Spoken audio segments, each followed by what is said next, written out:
boy black power do that man when you are there man. I got to black part you let you say you sound briane. Do a can yes so there. Yeah.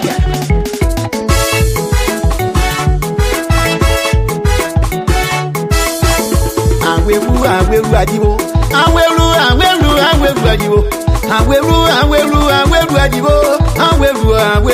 will adiwo.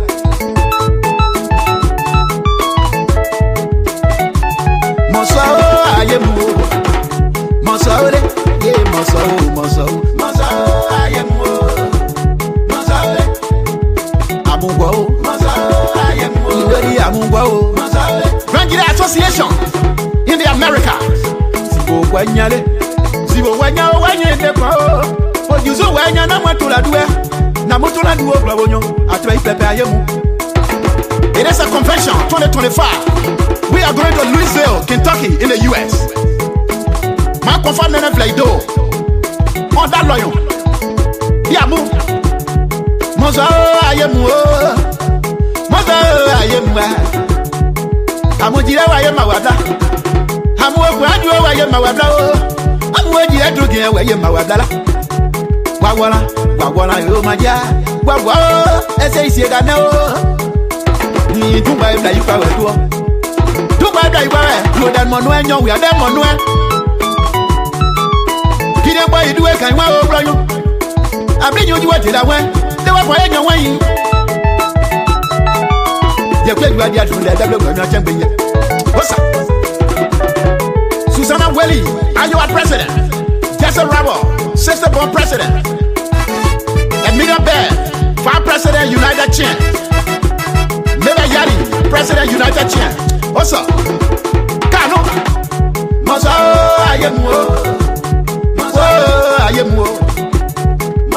Peace, unity, and transparency team. Called Nigeria Association that run you well. Have you them?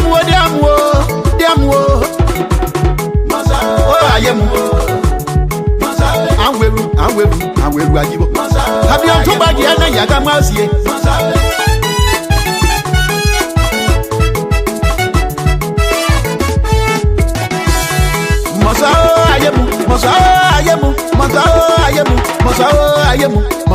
Ayemu maje. Mosaole. Gwagwana sesi gane. Can this one run to a janya yasi one? I confide in a play blow that run your guanya yasi one. Philomena Big Glen. Mammy Flan Wler. May West Chalere. Comfort Jalu. Comfort Cry you. My confide in a play do. Iowa coordinator. Rebecca Vlay. Alice Vlay. What's up? Sophie Poor. Kano. Majabule. Club Balu, Iowa Queen, Mosao Ayemu. I've given you that one. This is a woman group. Port. They are calling on everybody to meet in Louisville, Kentucky, USA. That GDI now your way. Mosao. How? Wait. Agiwa. Mama Ilepo, National President, Nigeria Association in America. I'll say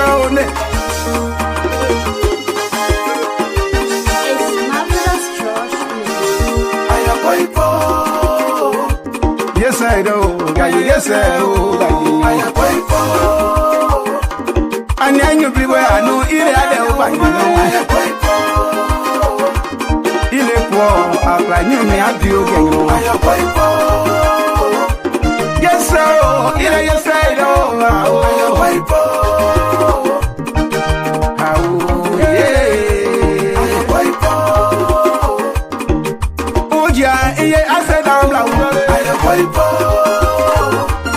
I sing away, more than walking. I say, I sing away, the VP, I'll say, yes, I know, I tell you, oh, yeah, demand the mega. Your baggage, Zamamo, you are not the only.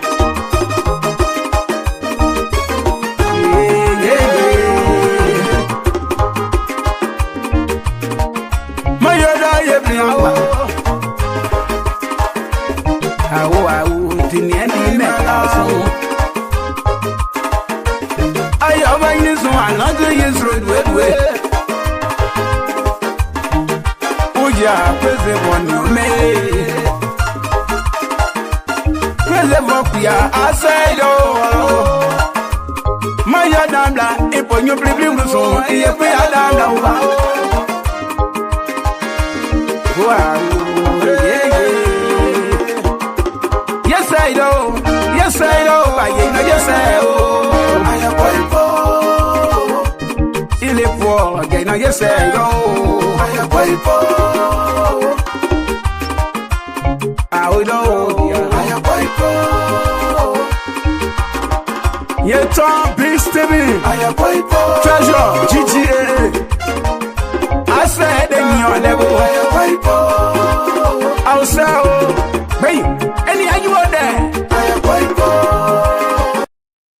Ladies and gentlemen, another brand new edition of Voice of Sinoe in the Diaspora is coming your way again. This afternoon, join us as you join the show. Please do share the show for us. It was a wonderful show coming your way. Don't you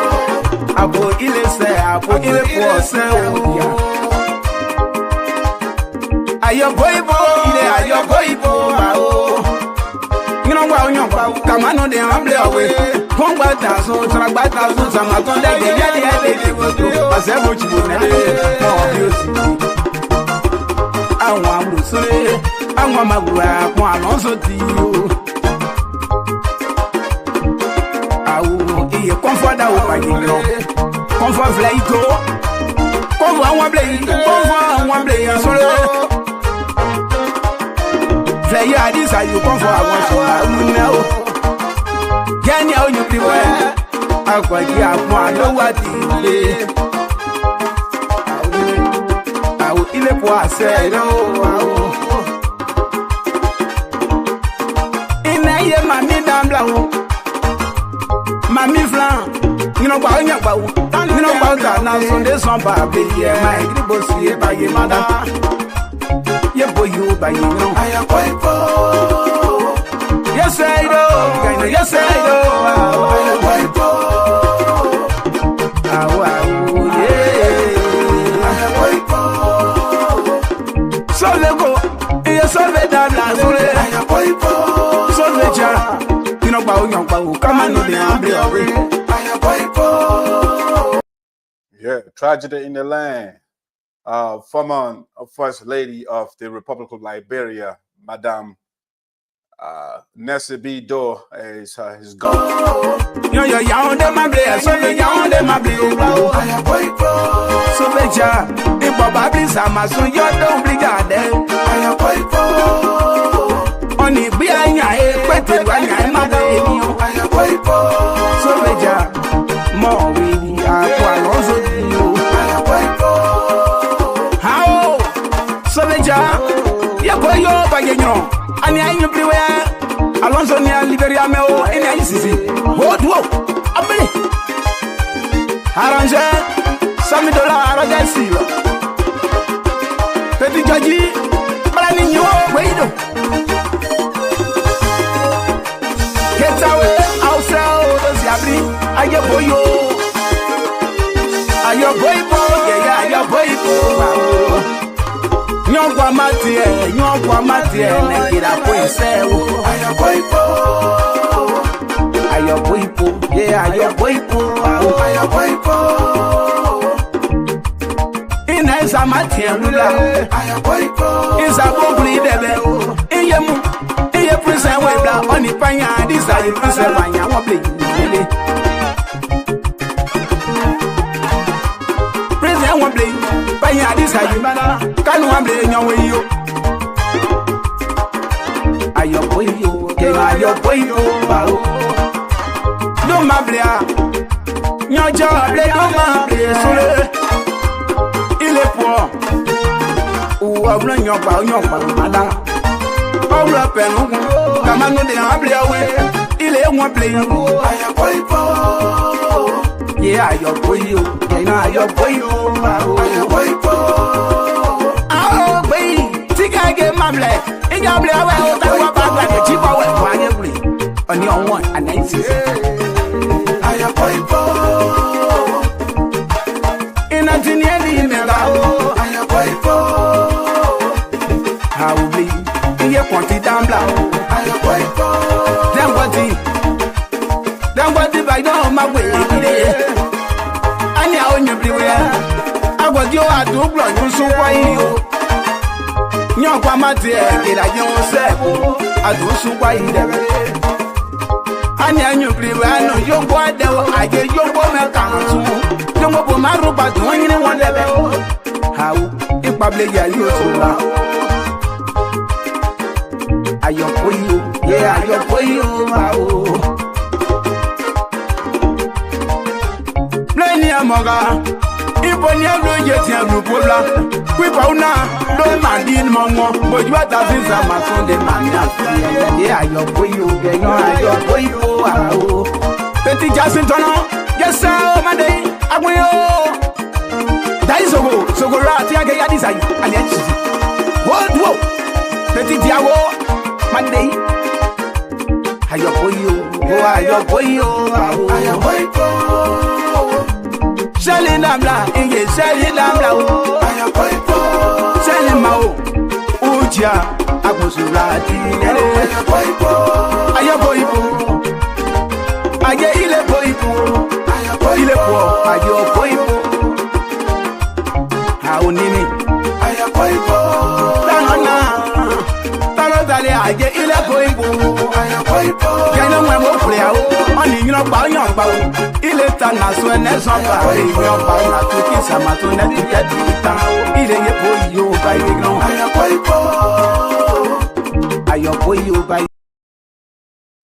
All right, ladies and gentlemen, welcome to another brand new edition of Voice of Sinoe. In the diaspora with that Cyril Esoteric, the spokesperson of the elders and the ancestors, and by extension, all the citizens of Sinoe County, and by extension, the citizens of Liberia, and by extension, the citizens of Mama in Africa. We are suffused with joy, with elation, to be here with you again this afternoon to have another discussion, to delve into issues training across Liberia, Africa, and the globe. You know, so as you join us, we want to say welcome in a special way. We are coming to you again from the state of Maryland, these United States of America. And the time on my side right now is 1:45 p.m.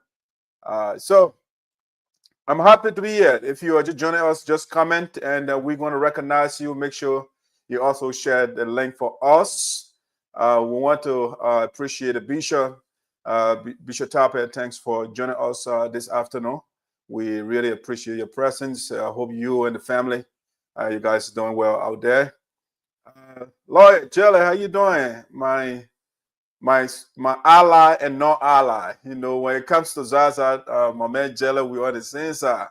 But when it comes to Sonnyboy Noah, then we are on polar opposite directions of the political spectrum. But that what makes, you know, democracy interesting thing. We don't all have to agree on everybody or everything. You know, so I appreciate you guys. You know, what I normally say when is I do a lot of posting, right, regarding Sinoe County. What I want to advise my brothers and sisters or my followers, you can participate. I want you to express your opinion, but I want us to do it without insulting each other. You know, that's the only thing that a little bit frustrates me when you guys, you know, try to go personal. I mean, if I present my ideas, if you have a rebuttal, give it without, you know, going into a harmony, you know, personal attacks and stuff like that. Once you do that, we'll be just fine. You know, other than that, when people start to go personal, of course, it's mine. I see this as my virtual abode. I mean, each of us will have what we call virtual abode or virtual home. So my Facebook page is my house, it's my home. Just the same way your Facebook page is your home. So you cannot have somebody coming in your house and insulting you, all right? that is not okay. It's not a good look. You ask, I mean, the right thing to do at that point is to ask the person to leave your house, and that's exactly how I see it. So if you come on my page and you engage, you don't engage with the issues, respectfully, definitely, you will be sanctioned, and by that I will block you.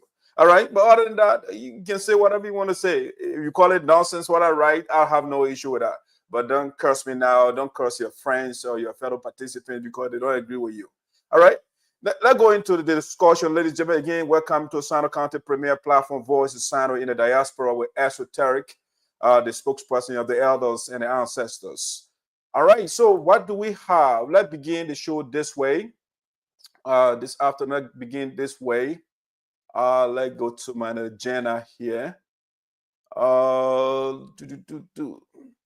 Okay, this is we're going to just give quick announcement, and we're going to go into the major topics that we have for you. So I just want to give you the former president of the Disciple Association in America's North Dakota chapter, Othello N. Kolo. One of those persons. If somebody does something good, if you make effort to reach out to me, definitely I will reciprocate. So Kolo is one of those guys. He reaches out and says, Doug, can you put this information out to me? Definitely, I'll do that. And besides, Kolo served our community honorably. The North Dakota chapter, there was no chapter when he came to the U.S. and he went on, when he came, he brought the energy and when established the USAA North Dakota chapter. He led that chapter wonderfully. And since he left, it looks like the chapter is dying because the new president of that chapter, A. Melvin Duet, it looks like the man is in perpetual coma. Hopefully the man will wake up. You cannot, I can remember back then when Kolo was the president, Mr. Melvin Duet was vociferous in criticizing the president then. But now we can't hear anything from Melvin Duet. It looks like our chapter over there, it needs rapid resuscitation. All right, but I want to, the lady on the screen there is the daughter of our former president, Othello Kolo. Her name is Odell Kolo. And she'll be graduating pretty soon from high school, which is a good thing for Sinoe County, Liberia. We need our women to be, our young girls to be empowered. Historically, they have been marginalized. But we are happy that our children, they are in the U.S., they are other parts of the world, they are seeking education. So we want to say congratulations in advance to our daughter, Odell Kolo, the daughter of Othello N. Kolo. She'll be, again, graduating from high school sooner rather than later. Is that next month? I'm not too sure, but the president sent it to me to let you guys know. So if you are in the North Dakota area, I think the president will put out a flyer to invite. I learned from him that he might not be having an official program, but he will have a little get together to celebrate this major milestone of his daughter. Also, remaining with the president of North Dakota, the president will be getting married, or if you like, renew his vows. The man has the last time I talked to him, he said he has been married for quite a while now, about somewhere from 15 to 20 years. So the man has been married for a while. He's a good president to set. So Othello Kolo will be renew his vows. So he's inviting all and sundry. If you are in North Dakota or Minnesota, you're closer to North Dakota, definitely you can go and join the brother to celebrate with him and his wife. So they say wedding invitation. Rebecca, Othello and Rebecca invite you to celebrate their marriage, and that will be Friday, July the 4th, or July 4 years 4th, and that will be 4 p.m. Bridal shower. They got the address, everything listed there for you on the flyer. So they got, I think, was a couple of days. So the 4th, you got the bridal shower on the Saturday, July the 5th. You got the wedding itself, and then and next it follows by the reception. So he also has a cookout on the 6th. So you see the whole itinerary of the program. So Othello N Kolo against the young man in Dakota. He's very involved in the community. I think at one point he also contested to be the president of the Liberian Association, the North Dakota chapter, but he was unsuccessful. But I just brought that up to let you know he is actively involved within his community. All right, so Kolo, we wish you well, you and your wife. Let's see what our time will permit for Voice of Sinoe to be out there, to give you a coverage. But it is not a guarantee right now because our agenda is inundated with other things. So, but again, we give our full support to you. We want to encourage people within North Dakota or the surrounding area to, go out there to support Kolo and his wife. Beautiful, hardworking lady, quite caring. And so is Kolo as well. All right, guys, that's the announcement that we want to begin the show with at this point. All right. So let me also go to what else we want to talk about on it. That's the announcement there. And let me move on to the next thing that we want to talk about today on the show. All right. Let's see. Hopefully I didn't delete something there. Hopefully not. Let's see. I think I did, but I can bring it back there. Let me put it back. I think that's the talking point I want to talk about. I think I accidentally deleted, but let me bring it back there. All right. There you go. All right, guys. So this one is breaking news. And so we're going to be right back. Don't go away.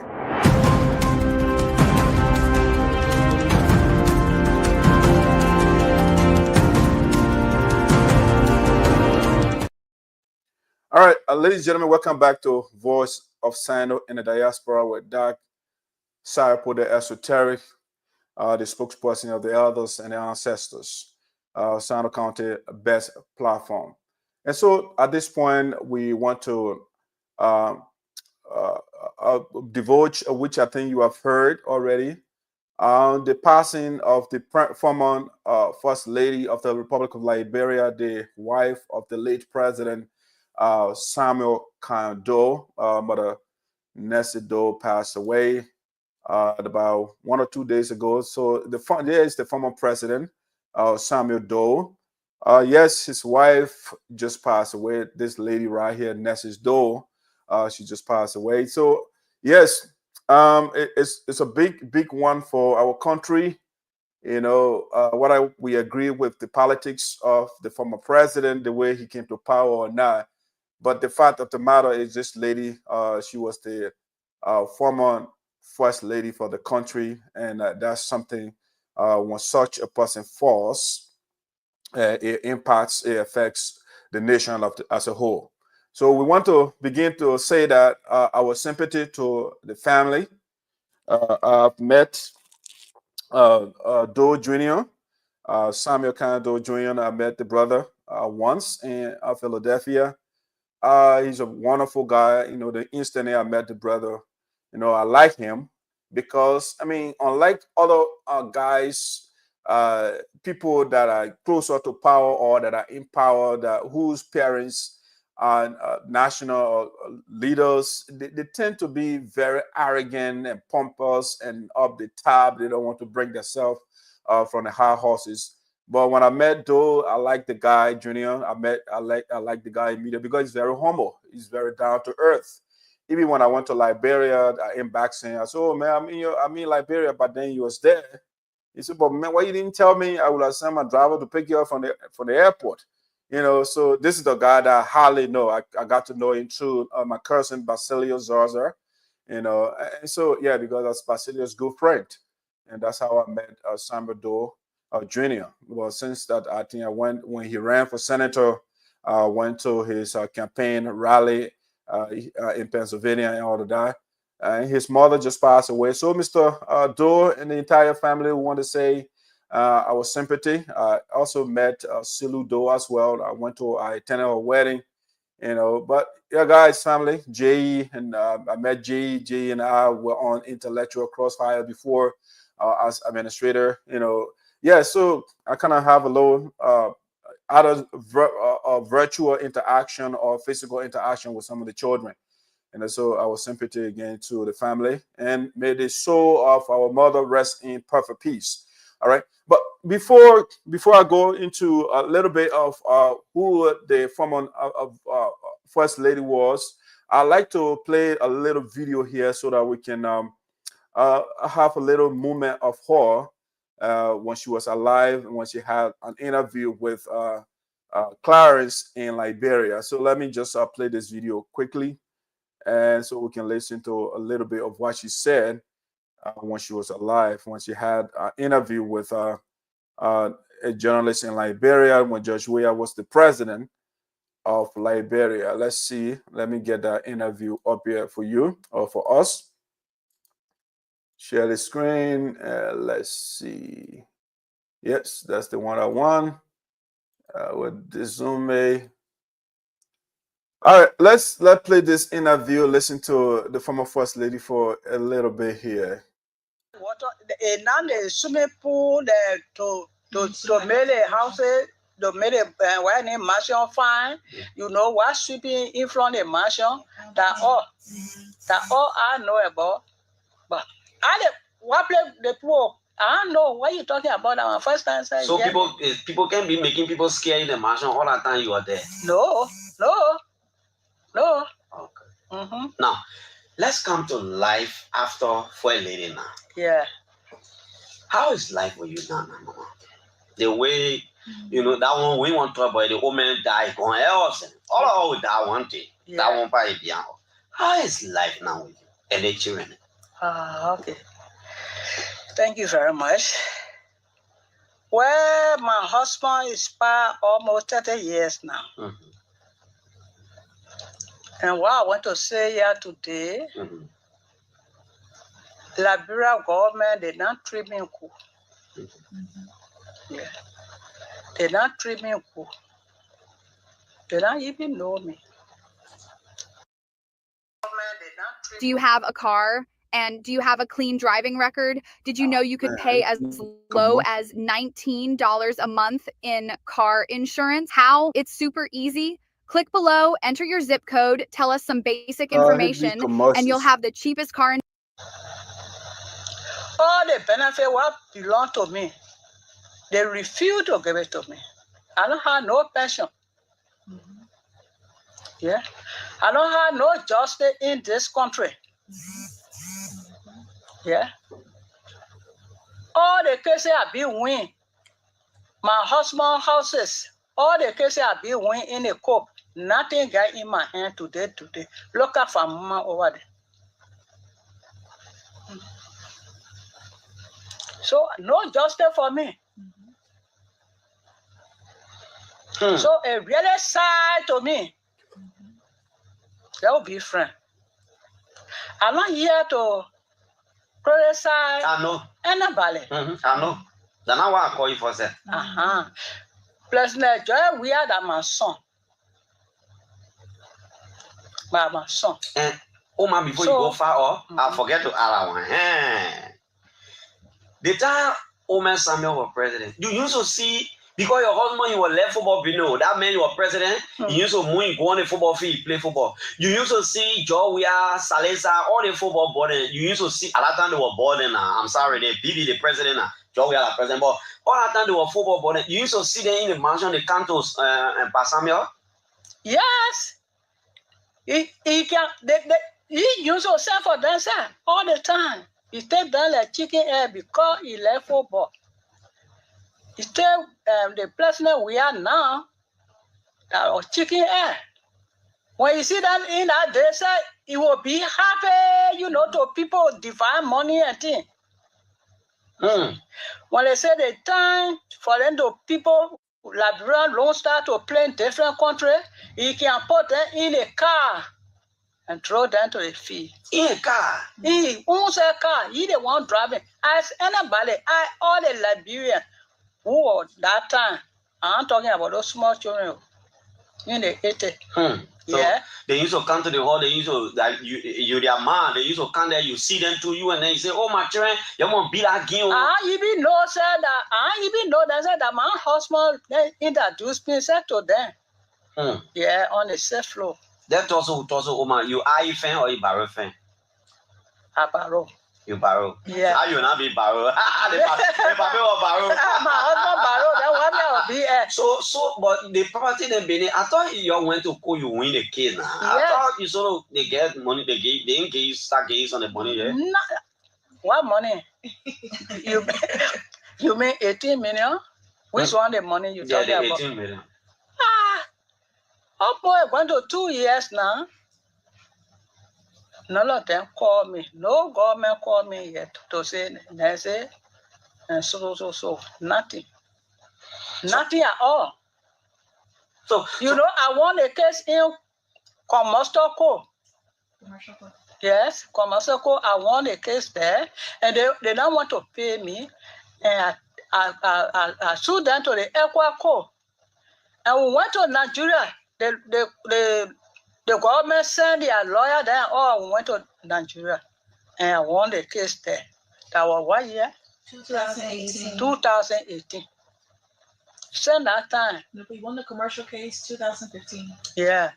2015, I won a case in Commercial Court. You see? So none of them call me to say, man, how will pay you there? How will do there? Nothing. President, we are friendly with your husband, like you said, even though he was born for two, but saying him become president, you not try to go see, because that your son, oh man, you so try, or he not send for you, or you not try, you talk to the people and you say, hey, you care me, maybe my son not know me, thinking say, I hear America, boy, you care me, let me go see my son, my people, Gian, you know people, you care me, you not try to go see the president, because that your son, huh? I know, what happened when the coup told, when he told office, me and my colleague, Mr. Blah. Yeah, Nettie. Yeah, and Mr. Dwokodi. All right, ladies and gentlemen, a little bit of the former First Lady of Liberia, Mother Nancy Doe, who just passed away at 76. I mean, you listen to her ordeal when she was alive, if you have time, go on YouTube and listen to this interview. It has a lot of things in it, and it is unfortunate that President Doe or President George Weah, before then, when he was a soccer, before he became a soccer star, he was actually taken care of by President Doe. If you listen to the wife, she said, I mean, the president used to put George Weah and those guys in his personal vehicle and drive them to the soccer field. But since the man passed away, she was, I think, another thing that was alarming to me when I listened to the interview. She said, child sitter of all people. When she came from exile, I mean, as a matter of fact, she said child sitter called her when she came to Liberia, and child sitter bought 2 vehicles for her, and as a matter of fact, the money, her husband's pension and her own pension was child sitter that told her about all those things, and that's how she got to know about it. Tell her, pour in a 5-star hotel, I mean, give her security and make sure we're giving her stipends and all those different things. When you go in the interview, it's amazing. But tell her of all people were doing that, and then George Weah, who President Doe took as his own son, would treat the woman like that. I mean, she didn't. She said she won. She went to the commercial court about her properties and her husband's pension and different things. I think the children also, they were saying the government was they had to actually prove that President Doe was the president of Liberia. The people were denying that he wasn't the president. The government lawyers at the time, Honor Ellen Johnson Sirleaf. I was like, what? When I heard that, she said they were asking her to prove that Doe was the president. And so they went as far as say, he did not leave for 10 years. He led the country for just 5 years. They settled with 5 years. So the lady said she didn't get justice, at least from George Weah. Okay, she didn't get justice because she wasn't giving her husband pension or her own pension, because it's required by law. If you serve the country so that you can get your benefits after serving in the country. Yeah. So Liberia is a strange land. You know, we do pick and choose certain people to get certain treatment, you know, and all of that. Yeah, but we want to say our heartfelt condolences to the family again, with the soul of the mother rest in peace. She died in Liberia. You know, based on my research, you know, I saw this video where they went to the family's house, and in Liberia, they were asking the family member or the people that went there to sympathize, and it was confirmed that she died in Liberia. You know, so that's the tragedy from the mother's land. The former first lady of Liberia, the wife of President Doe, this man right here, the man that took the indigenous people from the tyranny of the American Liberians, the people that led the country for 133 years, if not 32. It was the man bravery that led us, you know, that how some of us today, we are where we are, you know. And when the American Liberians were in power, the only job what they call the country people were given at the time to be your soldier, to be your security, or to be your janitor or janitress, just take care of those people's children. You know, the American Liberians at the time, they call American Liberians in Liberia. You know, the use of, do taxation without representation, and all the different, it was Doe that stood up, Doe and his colleagues that stood up to those people. And now his wife, he passed away. His wife just passed away. So again, our sympathy to the family, and may the soul of Mother Doe rest in peace. If there is life after death, hopefully we shall meet again. Hopefully, if the dead people can meet, you will meet your husband wherever he is. All right, let's turn to something else, and that's the tragedy we want to share with you from the beginning of the show here. All right, again, welcome to all of you. Thanks for joining us. Make sure to share the show for us. Follow us on YouTube. Voice of Sinoe is our name on YouTube. You can follow us on there as well. All right, now let me go to this next one that I want to talk about on the show today. This one, I want to call this historical deja vu. Illegal migrants encroach on land in the Southeast. Okay? Illegal migrants encroach on land in the Southeast. And again, the indigenous Liberians I call this the subtitle there, the indigenous Liberians on the verge of being colonized by Burkina Faso. Okay, the Burkina Faso. They are now literally taking over the country. And I think that is a topic that we'll have to talk about. I said historical deja vu. Deja vu is an experience that you had before, and it seems to be coming back, you know, that you're re-experiencing. So that's what deja vu is in a nutshell. And why do I call this historical deja vu?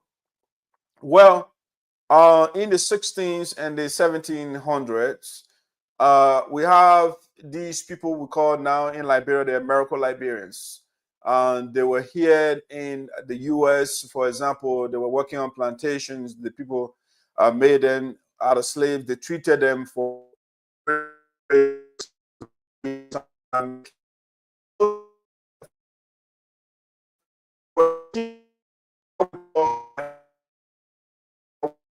Liberia. They transported them because the Caucasians, the white people, said they never wanted them, and besides, and they were reproducing, they were getting plenty, and that was saying as risky, you know, because they don't want something to call, there was something to call miscegenation, where the black and the white, they were getting married, and that they didn't like that. You know, the whites at the time, the discrimination, the segregation were going on. So when they look at when Abraham Lincoln especially declared the Emancipation Proclamation, there were people here, especially they now called Democrats, and they were then a part of the Disocrats. I mean, all of the guys, they did what they could to send some of those people to Africa, to Liberia, what we call Liberia. When they went there, people were in what we call Liberia today. You know, but when the people came from here, they carried them, they took over the land, and to understand, I mean, historically, if you listen, we say they will say Liberia wasn't colonized. Okay, that's why historian will tell us.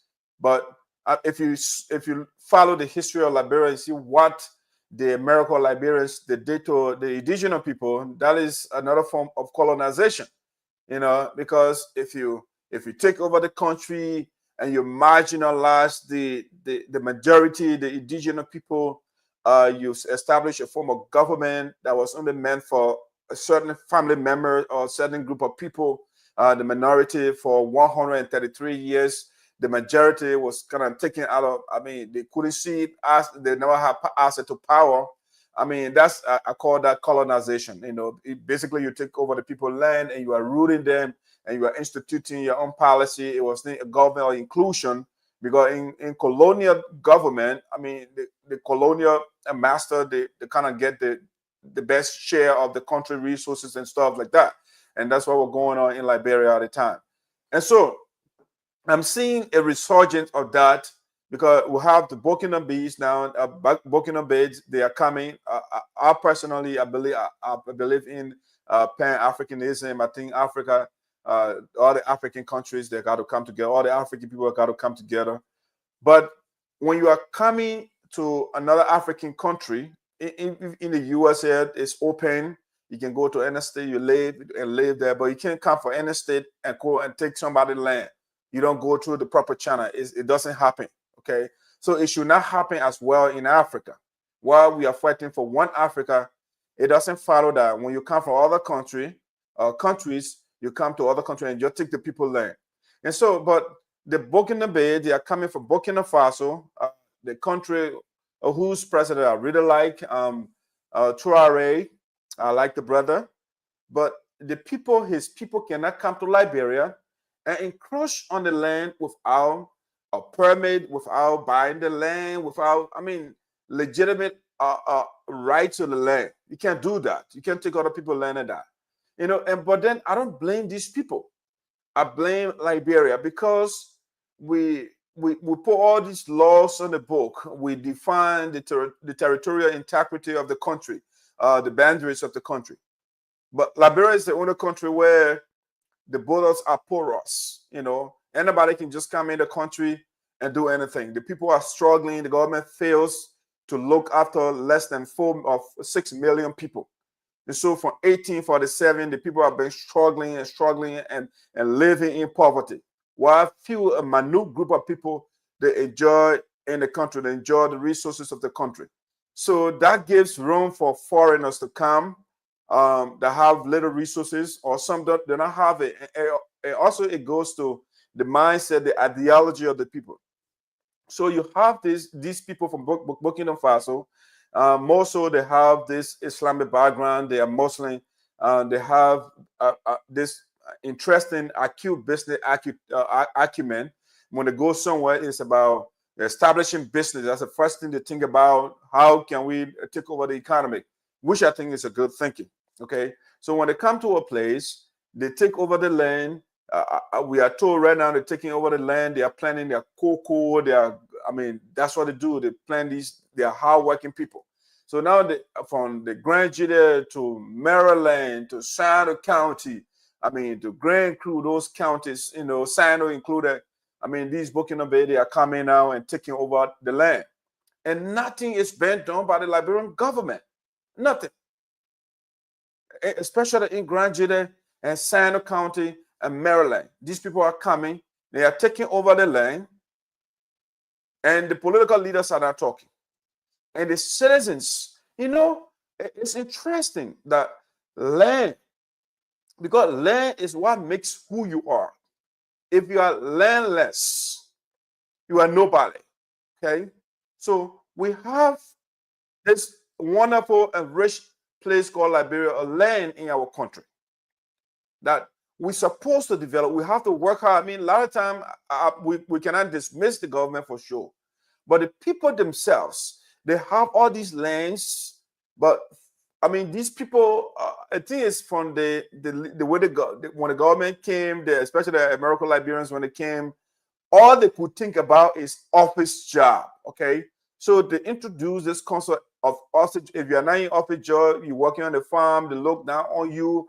So they make these jobs to be not attractive. So our people, after living under them for 133 years, we replicated, we copied the idea because, again, the activities, the way of doing things for the people is defined by the political leaders. You know, the political structure, what the leaders, they instill in the people more likely implement that. So it starts from education, where you teach the citizens in school, those things, it defines the people, the citizens' national consciousness. So they didn't teach our children in school to be self-independent, they self-reliant. Our children were taught, you know, to go to school. When you finish, you go look for a job and those things, and go sit down in office, and that's what they consider to be a qui, right? That's the thing back home. Once you are sitting in office, whether you are getting paid or not, you consider you to be qui. You know, so our people, they want to sit in offices, and so you have a vast land, a fertile land, a land with all the minerals and resources, and nothing. We're not doing anything. We are sitting down. Everybody's migrating to Monrovia. They want to go in the city so that they can sit down in office to look for office job. Whereas they can sit down to their villages and develop the lands and grow fruit and different sort of vegetables. I mean, and develop the land. No, the people are not thinking about those things. So as a result, the foreigners are now coming in. And I say, okay, some people don't know the importance of their land. We know the importance of land. We'll take over the land without buying it. We'll come, as a matter of fact, we'll marry some of their children and we'll take over the land. And so the Burkina Faso are coming now and taking over the land. Meanwhile, when you go to Burkina Faso, if you go to Ghana, those countries, I was in Ghana, for example, you can go and take Ghana man land. You'll be a dead person. So as a matter of fact, if you're a foreigner, you cannot own a land in Ghana. They will give it, they will rent it or lease it to you for X number of years. After that, you develop any property on it. When that time expires, they turn it over to the Ghanaian, whoever that owns that land. Okay, that's why when you look on Buduburan camp, the refugees that were there, all the houses they built, the land, they were just leasing it for some time. And then after that, you turn over the Ghana man's land. So in Liberia, no, it's the antithesis. People come from out of the country and they take the land. Okay, and especially I'm disappointed in the young people of Sinoe County, the young people of Liberia. I mean, you see, revolution starts from the young people. But in our case, our young people are so subservient. I mean, even if you were talking what is in their interests, they take you that speaking for them to be the bad person, such as that. So you put esoteric, for example. When I tell these guys, stop praising political leader for whitewashing a building. Stop praising political leader for building Palava Hut. It is not, and it is nothing. Palava Hut does nothing for you. It does not put food on the table for you and your family. They don't do anything for you. Okay? They give you hand out. They are not creating the environment for you to thrive. They are not building state-of-the-art schools in the country with everything that you need. When you graduate, you can be able to develop, you can be able to innovate, you can be able to survive. You know, they build substandard schools since the 1600 or the 1700. They got University of Liberia. No school in the country that can compete with University of Liberia, nothing. Because the leaders don't care. The reason is they got the money, they can send the resources, they can send their children out of the country to go to best schools. They don't care for hospitals because they get the money. They can send themselves. They can travel out of the country to take care of themselves and their family. They can do that. So as a result, they don't care for the institutions. They don't care for building robust and well-functioning schools, hospitals, library, public facility, building the roads. No, they don't care. You know, they don't care because, again, they got the financial wherewithal to leave the country and go somewhere else and live best. When they even leave power, some of them, they leave the country, they come in the West. They can be in Liberia, they buy all these, purchase all these fancy mansions out of the country. And that's why, so they see the country as a gold mine. And so that is why the political leaders don't care when foreigners are coming and they are encroaching on the land. They don't care, because you have to understand some of those Burkina Faso that are coming to the country. Some of them, they work under politicians, their farms. You know, it's cheap labor. You know, they work for them, they get a little or nothing. And some of the, to my surprise, I'll be surprised that the politicians are now giving some of the people land, because they're working on their farms and all the different things. So the border towns, especially from the Ivory Coast side and the land on Liberia side, I mean, sooner rather than later, these people will take over the country. You have to understand colonization, or the invasion of the country by foreigners, or the taking over of a country by other nationalities. It does not necessarily start with war. It sometimes starts gradually, you know, like what the Burkina Faso are doing right now. They're gradually coming. They will start to establish their farms. They will start making business. The cocoa, the massive farms, they'll start making them. That sooner rather than later, they will have economic power. And then the government cannot do anything. What all the government have to do right now, again, the political leaders in our country, is about who can put money in their pocket. So once these Mossy people send these, once the Burkina Faso, they start making a massive farm, their cocoa and their coffee and these different things, they start to sell them, they start getting rich, and you have another, like the Lebanese in the country. You know, they come from other countries, they control the economy. Okay, Liberia does not want the countries, the political leaders, they don't have Liberianization policy, or if you like, they have it on the book or on the books, but they are not implementing it. All right, so when the foreigners come, they work hard, they get hold of the economy, then the political leaders will start working with them. You can't tell the people to leave anymore. The next thing, they will use finance, they will use money, and you will see sooner rather than later they will change the law. You know, the law is fluid. It's a living document. So the guys can change the law anytime with financial inducement. They can do that. So you have this Indian guy, for example, Jetty in the country. Jetty, I mean, controls population, if you like. He has a huge political clout that he wields in the country. The politicians, they bend down to him, because we have leaders that are not visionary, that are visionless. You know, like see the Chinese, for example. Liberia gained her independence 1847. China gained her independence in 1949. Okay, yeah, the revolution by Mao Zedong. So in less than 50 years, these people, they have built gigantic cities all over China. You know, I read this, the former president of Mexico, Vicente Fox, in one of his books. Yes, you were talking about how China, they will kind of remove a whole population of people from the area and rebuild that whole place. You know, see some of those cities in China right now, massive. Just within 40 or 50 years, they were able to do that. In 133 years or 177 years, Liberia cannot build a single city.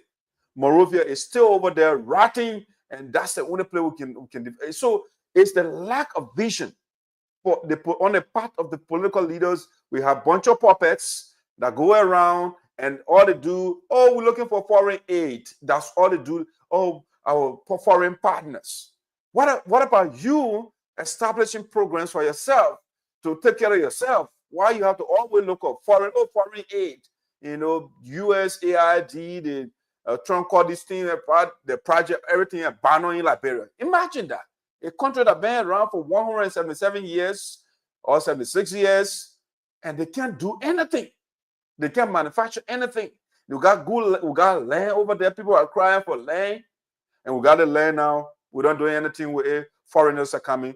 Sooner rather than later, these Burkina Faso, they are Muslims. They will come and take over the land. The Muslims in Liberia, regionally, these guys get different way of thinking, right? So the guys the Muslims in Liberia, they're peaceful. They are very nice. The Christian and Muslim, they work together pretty well in Liberia. But once you have the foreign Muslims start coming into the country, I'm not trying to bring division here, but religion is one of the things that divide people. It divides people. It brings war, you know. So you can see all over the world, I mean, people, they're fighting. Even Nigeria, you have these different religious groups, they're fighting over there. You know, so if you start getting these people over there in Liberia want to take over the country, right? Sooner rather than later, Liberia will be your Muslim country. It will be your Sharia country. All right, it's possible. It's not far-fetched. All right, when an American Liberian can come and lead the people for 100, or not lead, the word lead is not, it doesn't apply here. For one, they rule the people, they oppress the people.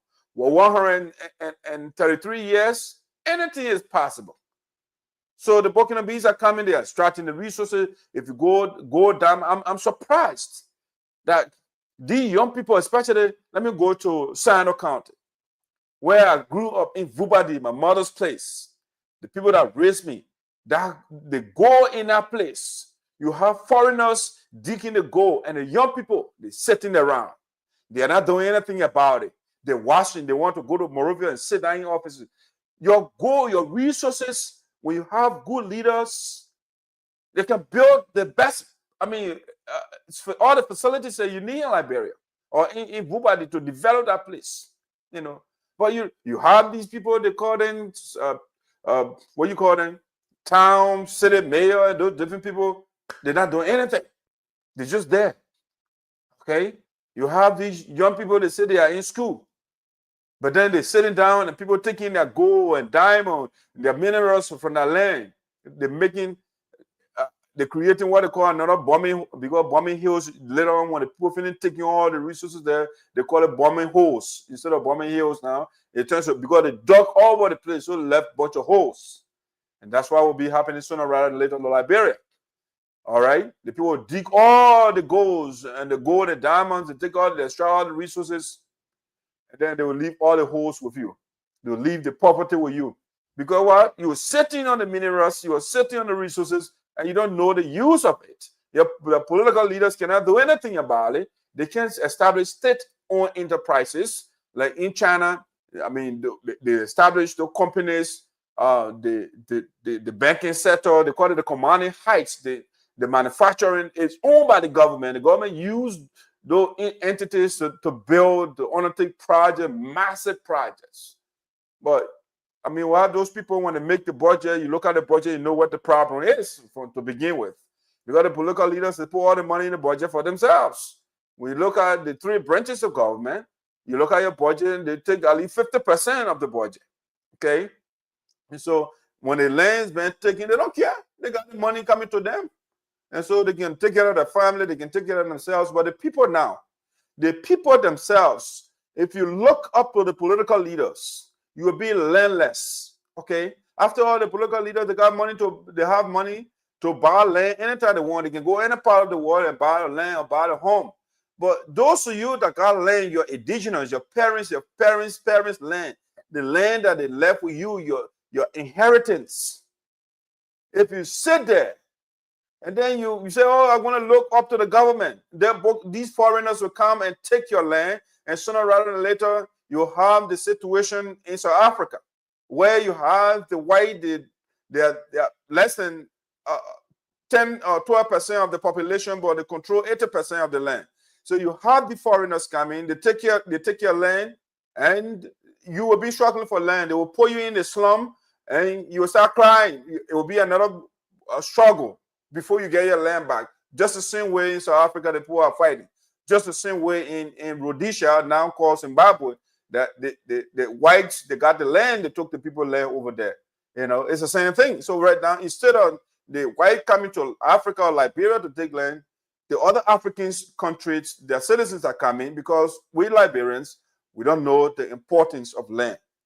It is land that can enable you to build factories, any industrial stuff, anything that you want to do, you need a land to begin with.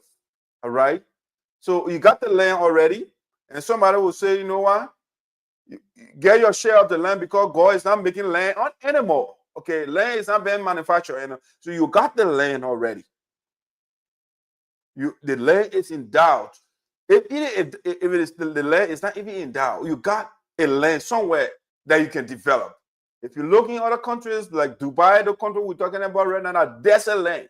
It's not endowed, I mean, minerals like Liberia. No, But what the people they transform that desert into a beautiful place. Now people going there to see Dubai, how it looks. They create artificial islands and those different things. It's the way you think. It starts from our schools.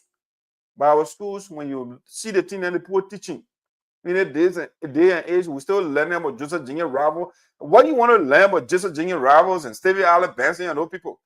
Already on Google. If you want to get time, you do it. But you go to engineering, mathematics, and science. These are the people all the people are thinking about. But we're still teaching our children the wrong things.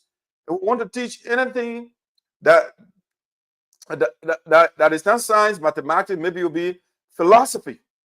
We have to have a national philosophy to make the people, the children, to think certain way. Because that's what education is. Education is the molding of the people's minds to think a certain way. That's what education is. So everywhere you go, if you go to China, the people they think different way because Confucius, for example, got a philosophy that the people imbibed. So you go other countries, they got different philosophy. You come to the United States, they talk about democracy and Republican and all the different things, different philosophy, conservatism. They got all the different ideology they espouse. So we as a people, Liberians, we need our own philosophy that we would teach our children. We teach them nationalism. We teach them national consciousness. Those things. So, our children, I don't know whether they can read, whether you let that the Fambula and those progressive or not. These guys have all the literature over there, but people are not reading them. Yes.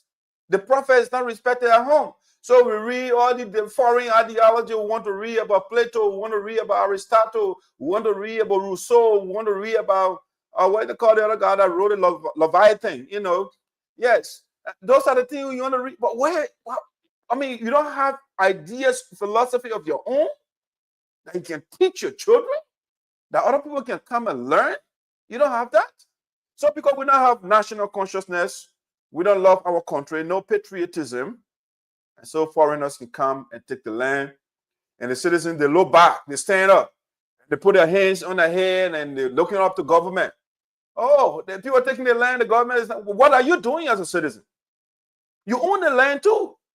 Because when you read your constitution, the preamble, they say all power is inherent in the people. Okay? So when the people are coming, foreigners are coming, they are taking your land, and you are sitting there and looking up to weak, impure and anemic political leaders, you look up to them, you'll be landless. Sooner or later, you will be subjugated by foreigners. You will look up to them right now. They are also already treating you in the country. The Lebanese, you work for them right now in the country. They use you in your own country like slaves. Where are you supposed to live the king and queens in your own country? The foreigners are ruling, they're running your whole economy. Yes, that's what happened in your country right now. Because the citizens, they don't want to stand up to the plate. They look up to other people. All right? You listen to your political leader, you get weak. Our bilateral partner, they're looking up to foreign aid 24/7. You got all the resources over there. You have the brain. You can develop your brain power to develop what you want.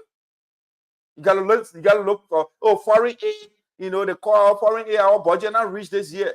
Come on, man. At what point do we wake up from this thoughtlessness, not thinking? All right, so that's it. Liberia, if we don't stand up to the foreigners, especially the origin, the citizens of Sinoe. This is the voice of Sinoe, okay? Especially the people in the Southeast. If you don't stand up to defend your land, the foreigners will take your land. And you'll be sooner rather than later, you'll be serving them. They will tell you what to do. Because you didn't develop your land, so they come develop the land, they start making the money. Money talks, they say money talks, bullshit works, right? So once they develop the land, they start getting the money just the way the Lebanese are doing, all right? They will start to control you. You have no power. Politicians to listen to those with money. Okay, when you don't have money, politicians don't get time for you. They can call them in the corner and bribe them, give them the money. They don't get time for you. Whether you get paid to sleep, whether you get land or not, they don't care. All right. So don't defend your land. Sit there. Sit there, the people of Bubadi, the people of Pelokin, Debostown, all the towns in Sinoe County, sit down and let the foreigners they take over your land. Sit down, don't do something about it, young people. You sit down on Facebook and say we are revolutionary. But then you sit down, you are revolutionary and the people are taking your land and you are not standing up. You are not sending the government a message that since you guys don't have the backbone to implement and enforce the laws of the land, we're going to take the law into our hand. After all, the Constitution says all power is inherent in us. All right? But you sit down. You sit down. When I look at Sinoe, when I look at the young people of Sinoe, I'm like, what is wrong with these guys? I mean, I will try to persuade my wife. Let me come to Liberia. In that place where I will live, you'll see the difference. I mean, even the soccer field in Sinoe County, when I look at the young guys, energetic. I mean, strong. And the guys cannot even plant grass on the soccer field. They're playing on that gravel. And I was like, what is wrong with the children? What is wrong with the local leaders? You look, the children, I mean, you yourself, you are playing on the gravel. And you get all the grass all over the place that you can plant over there and make that place beautiful. You can't plant grass and then trim it. It looks nice. You need foreigner to come face your soccer field. And the children will play in the mud. I was like, something is wrong with the thinking of our children. Something is fundamentally wrong. Basic things that we can do. We sit down and we look to foreigners. We look for foreign aid. We work for foreign aids. We look for foreign companies to come to do it. A soccer field, you cannot plant grass on it. How can you defend your land? When the foreigners come, you can't defend it when you can't even maintain a soccer field to plant grass on that thing. When you can plant grass, you got what we call in Liberia, we got the carpet grass over that place. And some of you run out of me, give you ideas or an idea. You know what the people do here? They call it lawn, right? The grass. People make farm. They just plant grass, right? They got a company. They just plant the grass. When you build a house, they come there, they contract with you. They plant the grass all over that everywhere look green. Because it's a business by say you got all the land. I always say protect your land. Don't let the foreigners to come and take your land. Because I mean, that's something I was thinking about when I go to that place. I can get my own grass company. You want me to have farm? I can bring my company there. We'll put all the grass around the place. If you want to maintain it, we'll maintain it. I'll get my crew. We'll trim it. It'll look beautiful. You can do it right there. You don't need, I mean, millions of dollars. You can start with something small. You start doing that. People like what you do. They will start to come to it. But no, our people cheering not thinking. They sing, they adulate. I mean, 10 political leaders, 24/7, I want to do in Sinoe County, in Liberia. And I talk about Sinoe County too much because this is voice of Sinoe. I want to wake my children up from their rip, van, winkle, slumber, sleeping. They're sleeping in the wake of revolution. When countries around the world, people now, they want to even leave Earth now and go live in space. And our people in Liberia, they are still looking out to Kolo to free them. They listen to Ellen Sinoe and our beyond child seller. No vision for the country. Joseph Boaka, Methuselah. And the young people can't wake up. You see Burkina Faso, that young man. He said, no, I can't sit here. And the people encroach on the land. He sent the French people back. He knows the importance of land. Other people are doing it all over the place. But Liberia will sit back. We'll watch people to come from outside. They take your land. They do anything. They could control your economy. Okay? They control your economy. The same thing in South Africa. We praise Nelson Mandela and all of that integration. But guess what? The same white people, the apartheid people that were controlling the economy, they still control the economy up to now. Because he only did political integration, but no economic empowerment of the people.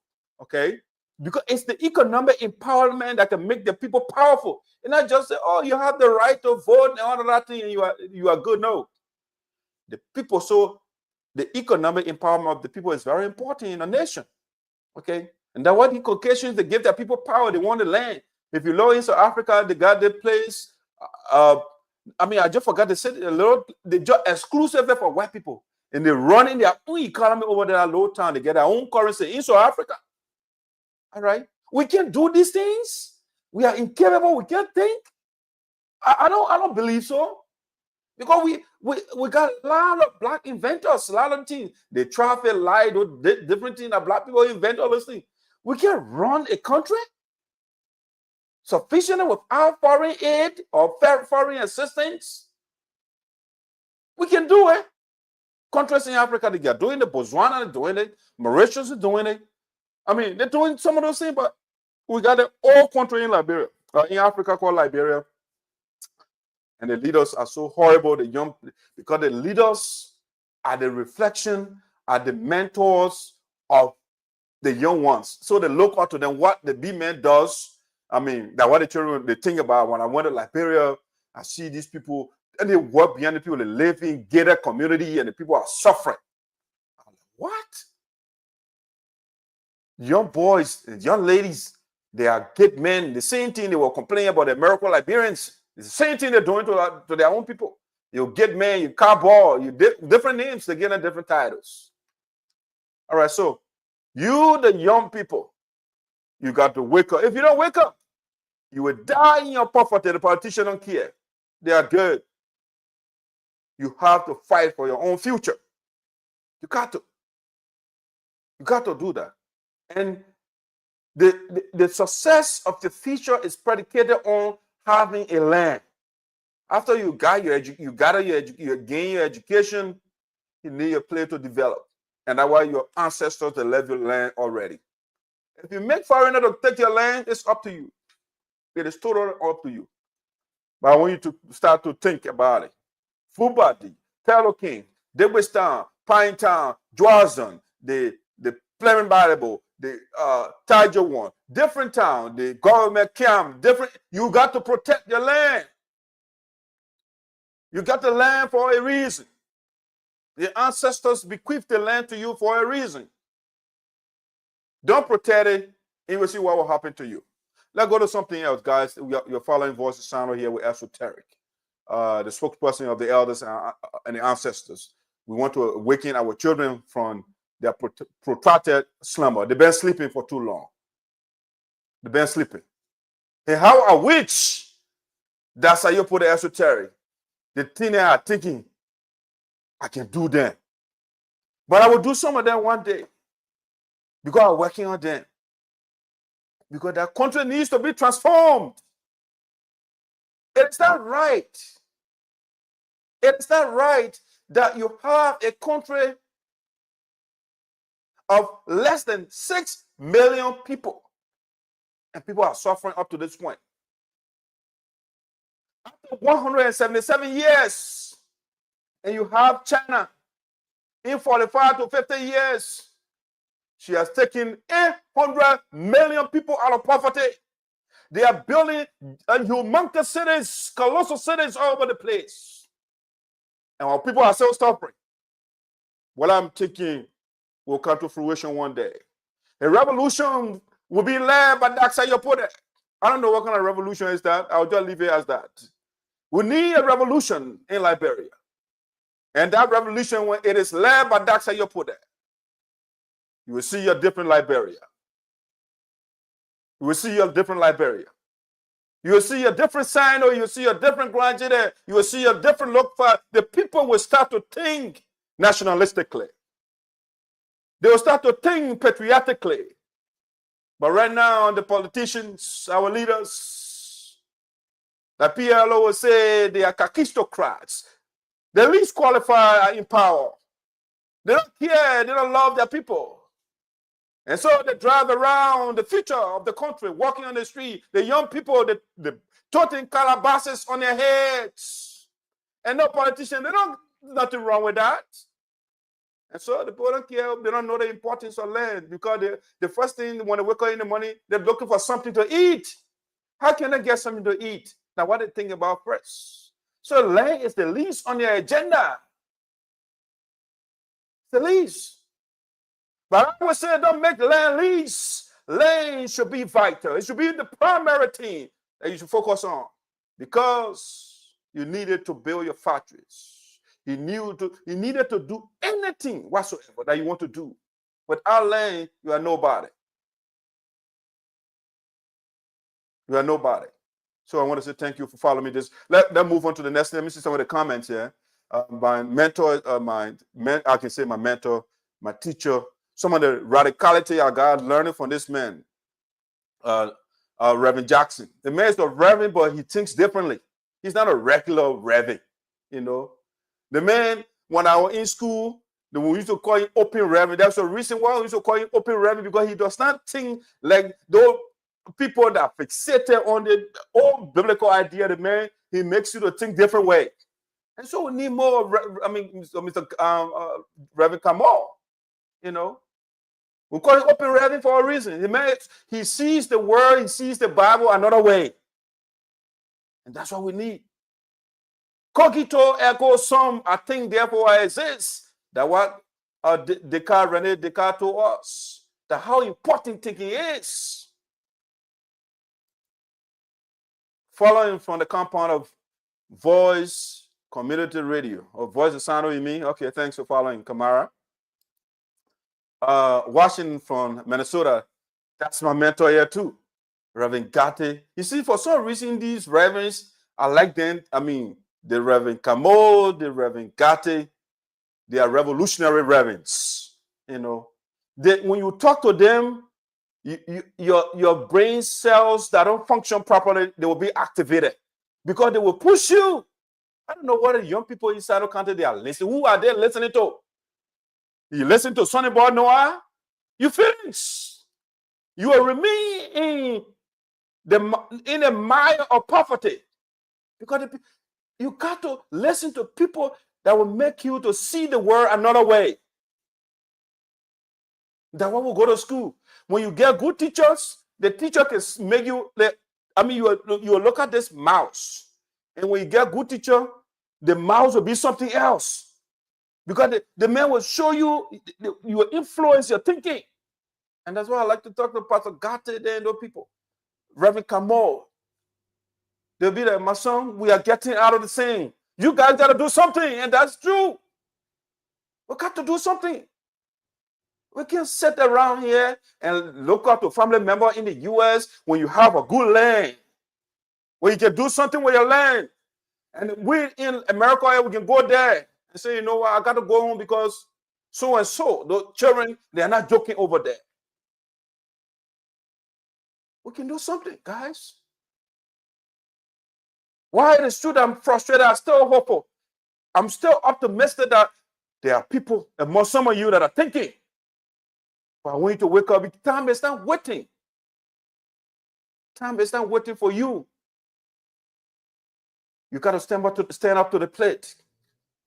So I want to thank Pastor Gatti for following. Sagacious, how you doing? Thanks for following as well. All right, now let's go to the next thing that I want to talk about on Voice of Sinoe this afternoon. Okay, so the next thing that I want to talk about, let's see here. Let's go to our lawmaker of Sinoe County, Sonnyboy Noah. Now people say, oh, the guy likes Sonnyboy. Yeah, I love the brother. I don't hate Sonnyboy Noah. The reason I am on Sonnyboy Noah because, relatively speaking, Sonnyboy Noah is young.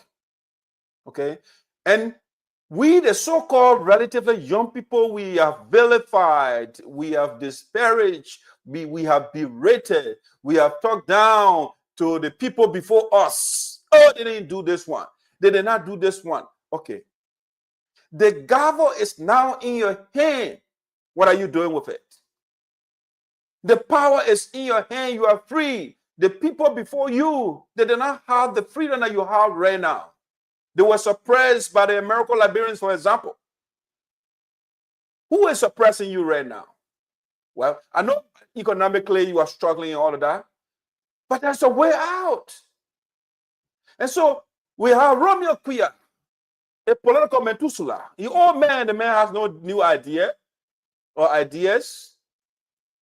You have Cheers, another political dinosaur. The man expired. He has no new novel idea. Cheers is done. Cheers is almost in his 70s. And so Romeo Quia, Creighton Donkey is almost in his 60s. He's getting out.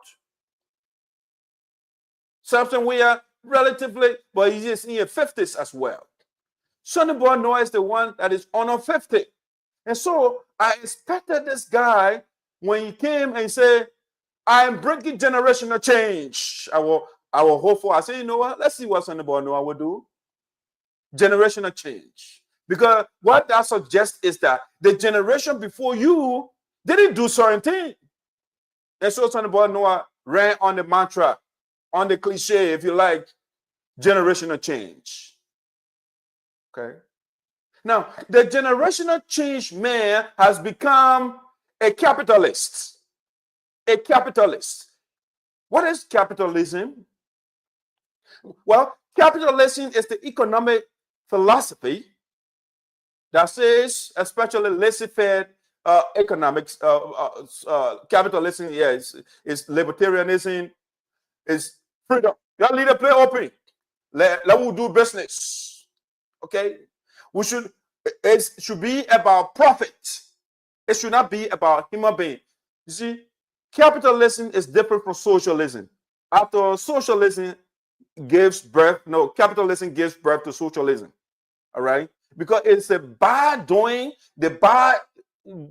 philosophy of capitalists that give rise to socialists. Because socialists say we live in your society.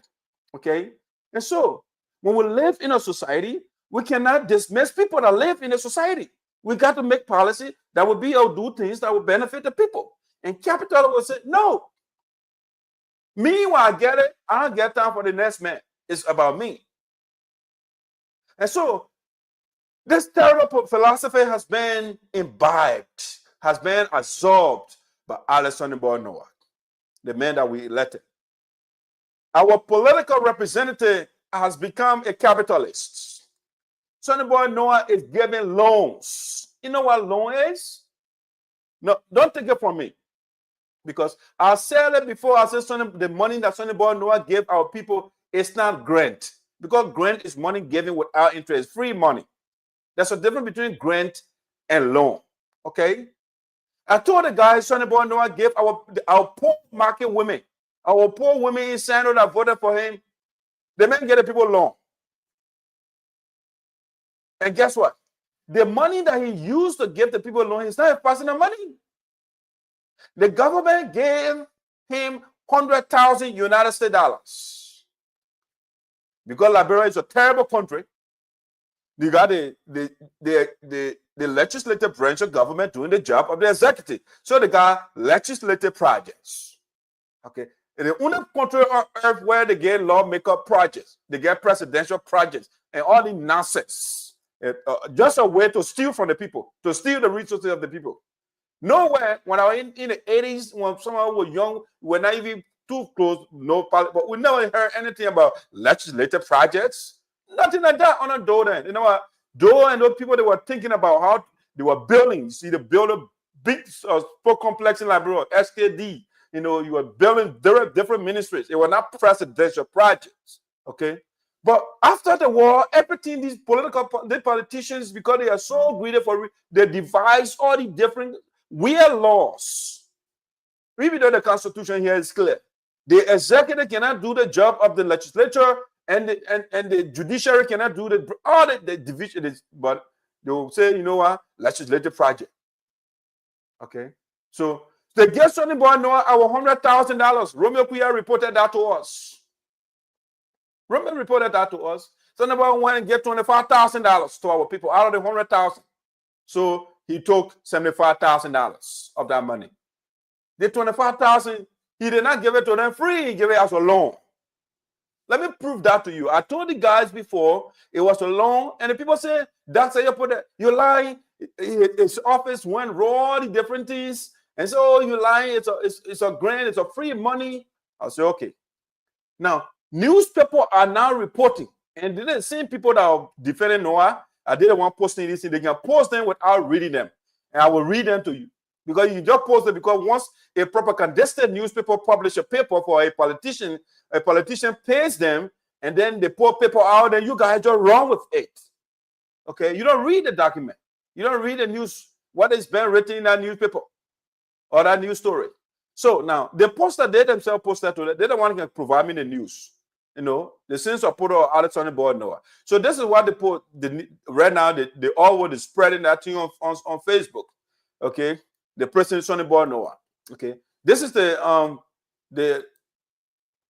story here. You know, they say the poor here in Sinoe, Representative Noah makes headways. Okay, this is what they posted everywhere right now.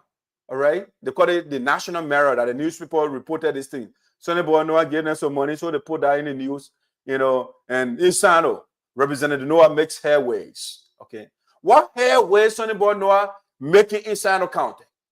Zero. No headways. So they put this thing. So here's the headway. So they put the details here. They put the story here. Let's read this information to prove my point that Sonnyboy Noah is not giving our people free. It's loan. Loan is money given for interest. You give somebody money, poor person money, you pay the money back, and then you pay interest on top of it. That's what loan is. So let's read their own newspaper they're putting around celebrating Sonnyboy Noah today. The National Mirror they put up. All right, celebrating. They say Sonnyboy Noah making headways. So let's read what they put here. Okay, Representative Noah makes. All right, what did he make? Okay, let's read that. The lawmaker upon his election has provided LD Liberian dollars. Okay, Liberian dollars 5 million. Okay, that's what he said. The lawmaker upon his election has provided 5 million loan. Okay, it qualifies over there. I'm not the one that wrote the newspaper. It said 5 million loan to the women for empowerment and other assistance to the folks of his district. A loan is not free money. A loan is Sonnyboy Noah is a capitalist. Sonnyboy Noah wants money from our poor people. So he gave them loan so that they can pay the money back with interest on top of it. Okay, this boy is not in that capital building to represent you. Sonnyboy Noah is there as a real estate agent. That's why he now building a third compound in his district. In less than 2 years in office, he is building the third compound. Okay, because he is doing business with the marketers. They give them loan and they pay the money back and they give the interest on top of it. Okay, that's what the newspaper they are putting around. That what they themselves they shared this with me today. And I saw it because that's what I do. I just look up today and say, "What's Sonnyboy Noah bought and reported to me today? I want it." So the lawmaker upon his election has provided 5 million loan to the women for empowerment and other assisting to the folks on his of his district. They go on the next sentence. The LD 5 million Liberian dollars, okay, 5 million loan. They repeated the same word again. 5 million loan that provided by the lawmaker was his own way of helping the women. It's not help, it's business. When somebody gives you money and you pay the money back with interest, the person is not helping you. When the person gives it to you free, then it's a help. Sonnyboy Noah is not helping our people. And we will be here to educate our children. They should not fall for the political gangsters. These hooligans that are in power that think they love you, they are not. They don't love you. So Sonnyboy Noah is giving poor women. What is the interest rate Sonnyboy Noah charging on this? They will not tell us. All right? So that real man, what they're celebrating today. The LD 5 million loan that provided the lawmaker was his own way of helping the women to further sustain their families in whatever ventures they may engage or they may be engaged. Okay, a sizable number of the women who benefited from the lawmakers' gesture are today making headways in their various businesses as the loan, okay, they repeated the same word again, as the loan from the lawmaker will be repaid, okay? I'm not the one that's saying it. The loan will be repaid to Sonnyboy Noah, okay? Let's see. Will be repaid on flat rate, okay? I don't know what flat rate is. The same people were telling me, oh, that's a the man give it free. You know, that loan. The people are saying they will repay on flat rate. No interest. Okay, that's what they are saying. What? No, Sonnyboy Noah will give you money without interest? I'm begging you. Fiaba, Nigerian man will say. Therefore, what profit? Now, when he giving the money to you, why the man will give the money to you and say you shouldn't pay interest? Then what is the point of giving the money? Why you didn't give it as a grant? That way it's free money. But the man is giving it to you as a loan. And he say you will pay flat rate. What is flat rate? Flat rate means you will pay a certain amount and will go across the board. So they say no interest. No, you can't say flat rate and say no interest. There is interest involved. So flat rate means if you give me the money and you gave, for example, you gave sagacious the same loan, everybody should get the same interest rate. It's flat. Okay? You don't give me this loan $100 and then you give me 20%. And the next person you get a person 30%. The other person you get a 40%. Then it's that flat rate. Okay? So flat rate means you give everybody the loan at the same number or same percentage. All right? It's flat. It's not going up, it's not going down. Okay? At that level. So Sonnyboy Noah is giving our people the loan at flat rate. But what is the rate? You don't tell the numbers because again, the newspaper is a propaganda newspaper. Sonnyboy Noah paid them, all right, to report, but then they did not do a good job. They exposed Sonnyboy Noah, all right. They exposed the brother. In followings of his assisting to his, you can call this assistance. It's business. Let's call things as they are. Loan is not help. All right. People take mortgage in America. It's not help. The bank is not helping you when they give you mortgage. The credit card is not helping you when they give you credit card. No. You will pay that money and you pay interest. It's not a help. It's business. So in following of his assisting to his people, the lawmaker donated an ambulance. My people. Ambulance. They said Sonnyboy Noah donated ambulance. Where is the old machine? I got it somewhere. This is what they call ambulance. An ambulance is a life-saving vehicle. What that means is it has equipment inside. Before you get to the hospital, the people get all the equipment in the car to take care of you first while you are in that vehicle. So it's called hospital on wheels. That's what ambulance is. So you have oxygen flowing in it. You got all the first aid device, things that you need to stay alive before you get to the hospital. They all Toyota that Sonnyboy Noah gave our people, send the carry over there, it can't work. The man during campaign time, you go and board the machine from the Mandingo people, they not change the engine, it can't work.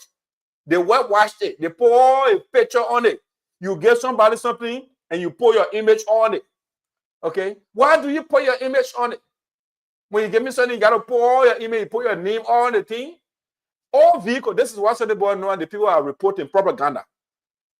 And I will not be here for Sonnyboy Noah to survive on propaganda on our people. I will not take that. And that is why they call me the spokesperson of the elders and ancestors. No, I will not do this to us. These are things that TIJ did for years in Sinoe County and Liberia is still the same. I am not going to be here for Sonnyboy Noah to perpetuate such propaganda, such bodacious rhetoric. No, I will not be here for that to obtain. Okay? So the ambulance, our people been dying in Sinoe County. You can't see the machine anywhere on the road. After all, no roads in Sinoe County. I pray you go send and say send the whole thing, it will break down. Yeah, condition, so for example, yes, the current road condition in Sinoe County right now. This is the current condition of the road. All right? And somebody is telling me Sonnyboy Noah gave ambulance. You're reporting the political propaganda or what Sonnyboy Noah ran on to get the people vote. That's why you're putting Sonnyboy Noah go pay mirror. That broken mirror here on newspaper. So let's go to the breaking mirror newspaper thing. The Sonnyboy Noah getting small money and they can't write propaganda. They say they're promoting Noah. We are following Sinoe County. Our people are suffering in Sinoe County, and the boys building the tell mansion. You didn't tell the newspaper that I want to. You didn't tell the newspaper how in 1 year in office you got 10 cars, brand new cars right now. He didn't tell the people that want to. Why? He wouldn't tell the people that he gave loans and he gave ambulance. What has he given our people? Nothing. Nothing. The ambulance Sonnyboy Noah carried there, no oxygen machine in it, no, in it, nothing. That thing is just a old vehicle. When you put it there, you're just there to die. An ambulance got everything in it. They keep you alive before you get to the hospital. And then just in a vehicle with Sonnyboy Noah picture on it. So they say, in following of his assistance to the people, the lawmaker donated an ambulance to his district as his way of helping to contribute to the health sector of the district, by extension, the county. Representative Noah, beaming with endless smiles as he made the donation, vowed to provide another ambulance to the district in that too distant future to further help. Okay, so that the propaganda newspaper for Sonnyboy Noah. The Sinoe County's District Number 3 represents a lawmaker is also making a lot of interventions in the educational sector across his district by providing learning materials for the students on a yearly basis as a way of aiding the parents. And he has also modernized the district town hall. Hey, Sinoe County, we were still on inside. We were still on. When people will write news, they will pay a newspaper to write this about Palava Hut, Town Hall, whatever you call it. I don't have the picture here, but the man just well watch that thing. Where's where are the machines in the hospitals? As a matter of fact, the hospital in Sinoe County, the referral hospital, no glove there. I'm talking about the J.F. Grant Hospital. I'm not talking about the one in Dwaza. It's empty. But Sonnyboy Noah, he does this thing because he thinks our people are not sophisticated. So he destroyed the well-washing building and well-washing old cars and carried to them. Joia gave all the chiefs their cars. Where are the cars today? You need to empower the people economically, and they can buy any car they want for themselves. But when a politician starts to well-wash buildings, when a politician starts to build Palava huts for the people, and a politician starts to carry nothing for the full cell phone to the people, you know that you fail already. Because if the people cannot purchase stuff for themselves and you are doing it for them, there is a problem. There is a leadership problem. A leader is the one who empowers the people to be independent, to do their own thing. But no, in Liberia, when politicians watches a house, that's a good thing. That's a good politician. In America, I don't see my political leaders. I don't need it because why? They created the environment where I can go to work and I even make money as a politician. Okay? So anybody, and those people, they don't want to create the environment for that to obtain in Liberia, because when you are independent, you will not watch Sonnyboy Noah again. So they will not make you independent. They will not.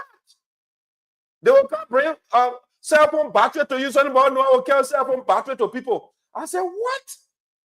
When the people cannot afford to even buy a battery for a cell phone, a charger for a cell phone, you know that you fail already as a leader. That's a sign, a conspicuous sign of failure.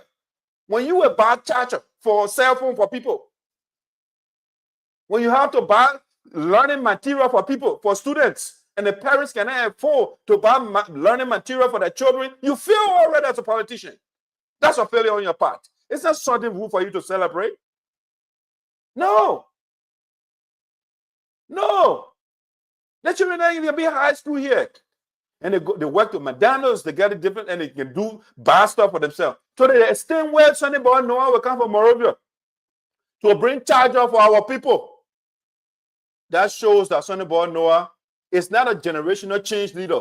He is a TIJ, he is a CA, he is a, what you call him, Romeo Quia, politician. That are all dinosaurs and that have no idea, so they perpetuate the same Stone Age idea. They perpetuate and they fool our people. Okay? And it's sad for a young man to have antediluvian idea, old school, obsolete, in a day and age. a politician got to buy a cell phone charger for you or bring Chinese phone for you. And so, that phone here also you can call. I say, what? You fail, brother, you fail already. There's not something to celebrate. We don't have good schools in Sinoe County. The community college does not have their own structure in the first place. Nothing in our when you go to the children have to go to high school, children when they finish, when they leave before the other adults can go there, the same building. And somebody will say, oh, I gave him school supply. What? People are sitting on the floor. The school buildings are leaking in Sinoe County. And I would not say that for the people to lie. This thing will be documented, whether 1 person or 0 person watching. I will put it in the belly of the history of the internet so that future generation will research and say, no, somebody was around and pointing out the bad, the evil deeds of the politicians. The fool that people. Sonnyboy Noah was broke yesterday, and he the one giving $5 million United States dollars. How did he get the money in no time? When you get in government, you win lottery? Is that a lottery? How did he get money in no time? Getting $5 million United States Liberian dollars. I don't know how much you said, maybe five. They say that 25,000 United States dollars. Okay. Representative Noah has imported some pieces of computers to be used by the county students to sharpen their technological learning. Okay, let me lead it. This is in my office right now. I got a bunch of computers here. I don't need Sonnyboy Noah to come buy computers. No. This is the dependency syndrome. The guys want the people to depend on them. So they will bring all laptops. They will bring all computers because they know the people. So, and the people will start to adulate it, praise them 24/7. Oh, the guy loves us. No, he wants you to depend on him because without you, he can't survive. So before you get a fish, what do? You put a worm on it, and then the fish will they will start coming to it. It's the same thing the politicians are doing in Liberia. They will watch your very house, and your children are sleeping in mosquito-infested homes. Yeah, but you're pressing him for washing your house. A town hall. All right, guys. That is Sonnyboy Noah there for you. The same Sonnyboy Noah. You know what he did when he went to SADA's, not SADA, but SADO's inaugural program? The boss stood in that building and told the people, the Sapo people, why they're fighting among themselves. When they want to fight, why they can't go fight the people in Riverside County. Sonnyboy Noah told the people that thing. I was like, what is wrong with this boy? And the Minister of Information for Joseph Boycott, Mr. Jeremy Pia, the man is the one that displayed the Sapo people mask. He's from Riverside County. Okay? That man is from Riverside County. And the last time when the Sapo campaigners went to him, the man said, if you want your own county, I'm here in your corner. But Sonnyboy Noah said, you're going to fight the PR people and to take land for him. So you have Sonnyboy Noah, you have to understand Sonnyboy Noah is against the idea of some people having their own county. So he's doing everything to undermine that goal, the achievement of that goal. So he will tell you, you're going to attack Riverside people because they get your land. How did Riverside people get your land? Okay, let me explain it to you. The people said during, Liberia is divided into counties, right? It is amazing how you have a representative who does not read the law. Sonnyboy Noah cannot read, so he does not read he does not know the law. So he goes anywhere and says ignorant stuff. He says that. So Sonnyboy Noah said, because, that's the justification his supporters are giving. Let me put a chief of office staff for Sonnyboy Noah defending his boss man while he wrote. Okay. When I posted that Sonnyboy Noah said the Sapo people should go fight the people of Riverside. The 14 years war that went on in the country is not enough. Sonnyboy Noah wants another war, a land war in Liberia. The people are saying the Sapo people should go fight the people of Riverside so they can take their land. Because the Riverside people took Sapo people land, or they took Sinoe people land. So that's what they go. Jeremy Pia sent his representative over there during the SADO's program. Okay? And Sonnyboy Noah stood before that man. the representative of Jeremy Pia, the man said, who said, I am your son. I am in your corner. Anytime you want the struggle for your own county, I'm here to support you. Sonnyboy Noah said, no, the Southern people should go fight to take that land from Jeremy Pia in Riverside County. When you have type of man that can't think, that becomes a leader, this is what you get. This is what you get. So Noah spoke none of this one. Let me put all about stuff here. The chief of office staff for Sonnyboy Noah. When I wrote that Sonnyboy Noah said, the people Southern should go fight the people of Riverside. The man said, I will come on this one. Okay, he does not normally comment on my stuff, but this one, he has to come to defend his boss man. So he said, I will come on this one. That's how you put it. Can't they replay what you have repeatedly? I don't know what you're trying to say. What you are repeatedly to digest what Honorable Noah said. Okay, so the man come and digest it for us because we can't digest. They don't want to know the book, so they listen. For the benefit of the reading audience, according to Sonnyboy Noah, Chief of Office Staff, COS, Honorable Noah made an illustration. Okay. So the message Sonnyboy Noah trying to make a point. So he made an illustration while stressing the need for the Sapo citizens as one group to peacefully embrace development in all parts of Sinoe, like Sapo land, and seize all section of fight or conflicts and land disputes among themselves. Okay. So in other words, he said the Sapo people should not fight among themselves. Okay. So in other words, you all live with very Sapo people, but you all go fight other people. Okay. So if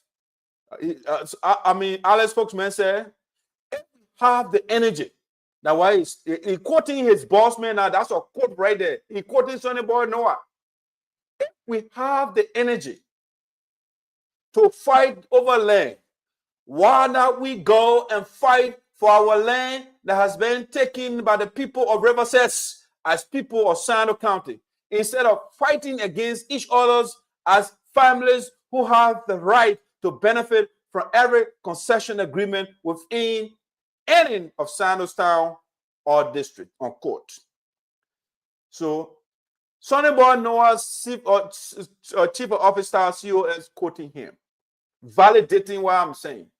If we have the energy to fight, well, we can go fight the people in Riverside for the land. Now, the question is, how did the people of Riverside get the land? Did they wage war on Sinoe County and take the land? The answer to that question is no. Okay, they did not wage war on Sinoe County. How did they get the land? Well, Sonnyboy Noah is a lawmaker, but he does not read the Constitution of Liberia. Okay, because the Constitution spells out the functions of the three branches of government. So Sonnyboy Noah, the Constitution gave him Sonnyboy Noah power that Sonnyboy Noah doesn't know. So he goes around and says all sort of things. So how did Riverside County get the land it has? Let's go look at the Constitution that Sonnyboy Noah says is the lawmaker. So if you look at the Constitution, you look at Article 34 of the Constitution, and it talks about the legislature shall have the power of the legislature. Okay, they talk about the power. So you look at Article 34 of the Constitution, and you look at 34A, where it says they say to create new counties and other political subdivisions and readjust existing county boundaries. That's how Riverside came into being. It was done through lawmakers. That the lawmakers they have the constitutional responsibility to create new counties and to adjust existing county boundaries. That's their responsibility. So by the logic that Sonnyboy Noah is preaching, that means the people of Sinoe County got to go first Grand Jide, because Grand Jide was once part of Sinoe County. Maryland Sinoe got to fight the people in Maryland. Sinoe got to fight the people in Grand Crew County. And you can go on and on, because all the Grand Bassa, the people, the places they were, I think maybe Grand Bassa out. But the Grand Jide, the Maryland, those places, they were part of Sinoe County before. Okay? But Sonnyboy Noah said, the South people should go fight Riverside County for a county that was created by law. The lawmaker, Sonnyboy Noah, has the responsibility constitutional to adjust. Article 34A, it says the lawmaker, they have the power to create new counties and other political subdivisions and readjust. What does it mean to readjust? Something way before, then you arrange it again another way, okay? To readjust existing county boundaries. And that's how Riverside came to be. Okay. So the people of Riverside did not go and steal or fight Sinoe County and take the land. No, they did not do that. So Sonnyboy Noah should not incite war. Sonnyboy Noah and his boys around him that don't want to read like Sonnyboy Noah, I will be here to help them out. It's embarrassing for my office. The spokesperson of the elders and ancestors, and the man has the responsibility and doesn't know why it is. And he goes in public and says, oh, yeah, go fight the people in Riverside and go take the land from them. We insult. They get all the responsibility of Sonnyboy Noah. When you get time, you read the Constitution, please. You read the document, write everything listed here, what Sonnyboy Noah is supposed to do and what he is not supposed to do. Everything listed in the document. You read it. You just sit down and read. That's what you got to do before you can respond to that. How you put it. Because I am a voracious reader. I will not just come public and say stuff. Sinoe County, I got a lot of work to do. But I'm not giving up on my children. Because the ancestors and the elders are giving you a responsibility. They say, you know what? Those children are our children. Because the ancestors, their children are the replication of the ancestors. They are the DNA of us. So that help them out. I'm here to do it. I'm also the replication of the DNA. We are the perpetuation of the ancestors. The ancestors are not there. They cannot die in as much we are living because we replicate their gene. Then we reproduce. They go on and on. And so we're going to be here to teach our children, to tell them that they should not just say something in public because Sonnyboy Noah gave you a little pocket change. No, don't do that. So that is the word that Sonnyboy Noah is asking. But we want to say to the people of Riverside, we are all Sonnyboy Noah talking. We want to take in Sabo people to be brothers and sisters, the brothers and the women. No, we are also brothers because we all occupy a geographical space called Liberia. We are one family, and that's why we are in that area.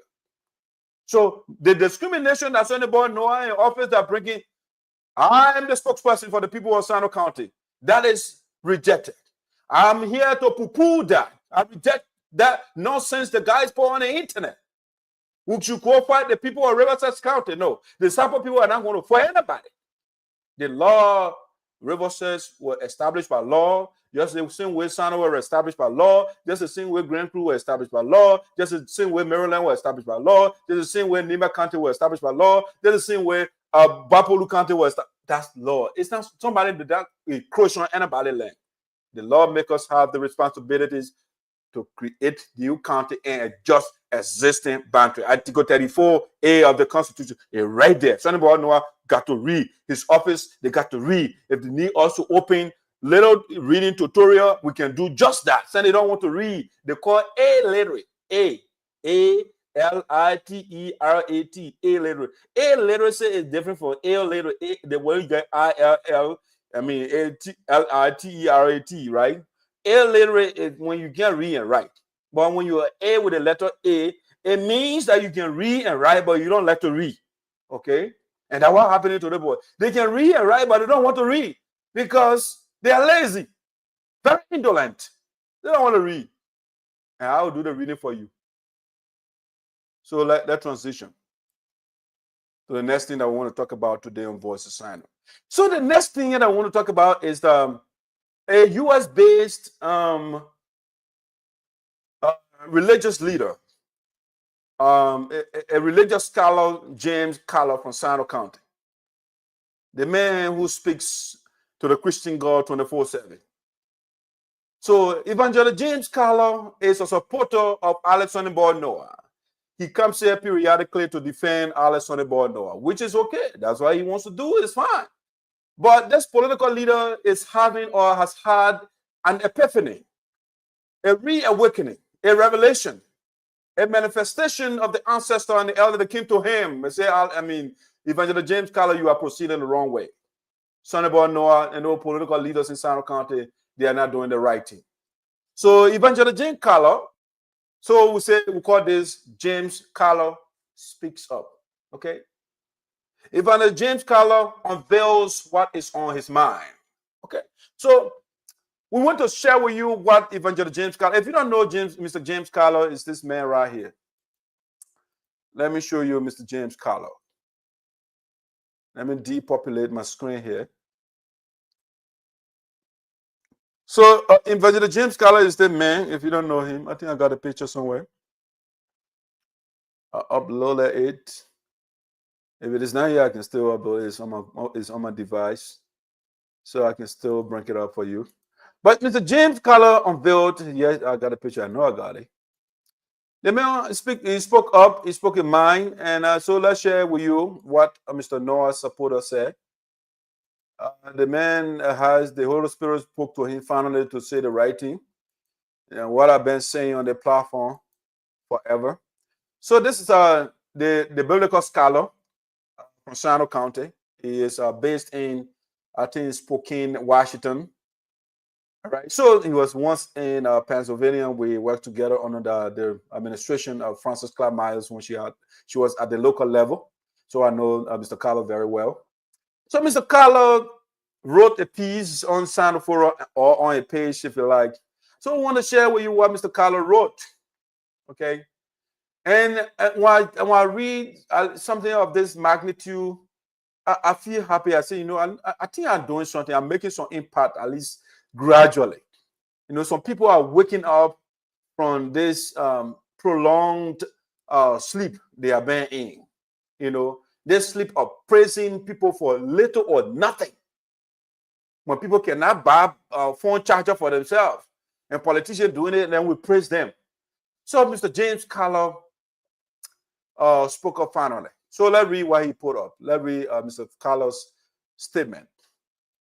So Mr. Carlor wrote this. I took it from his page. He said, "This is what on my mind." Okay, let's read. Let's navigate the mind of Mr. James Carlor, a supporter of Sonnyboy Noah, based in the U.S. He said, "I am opposed."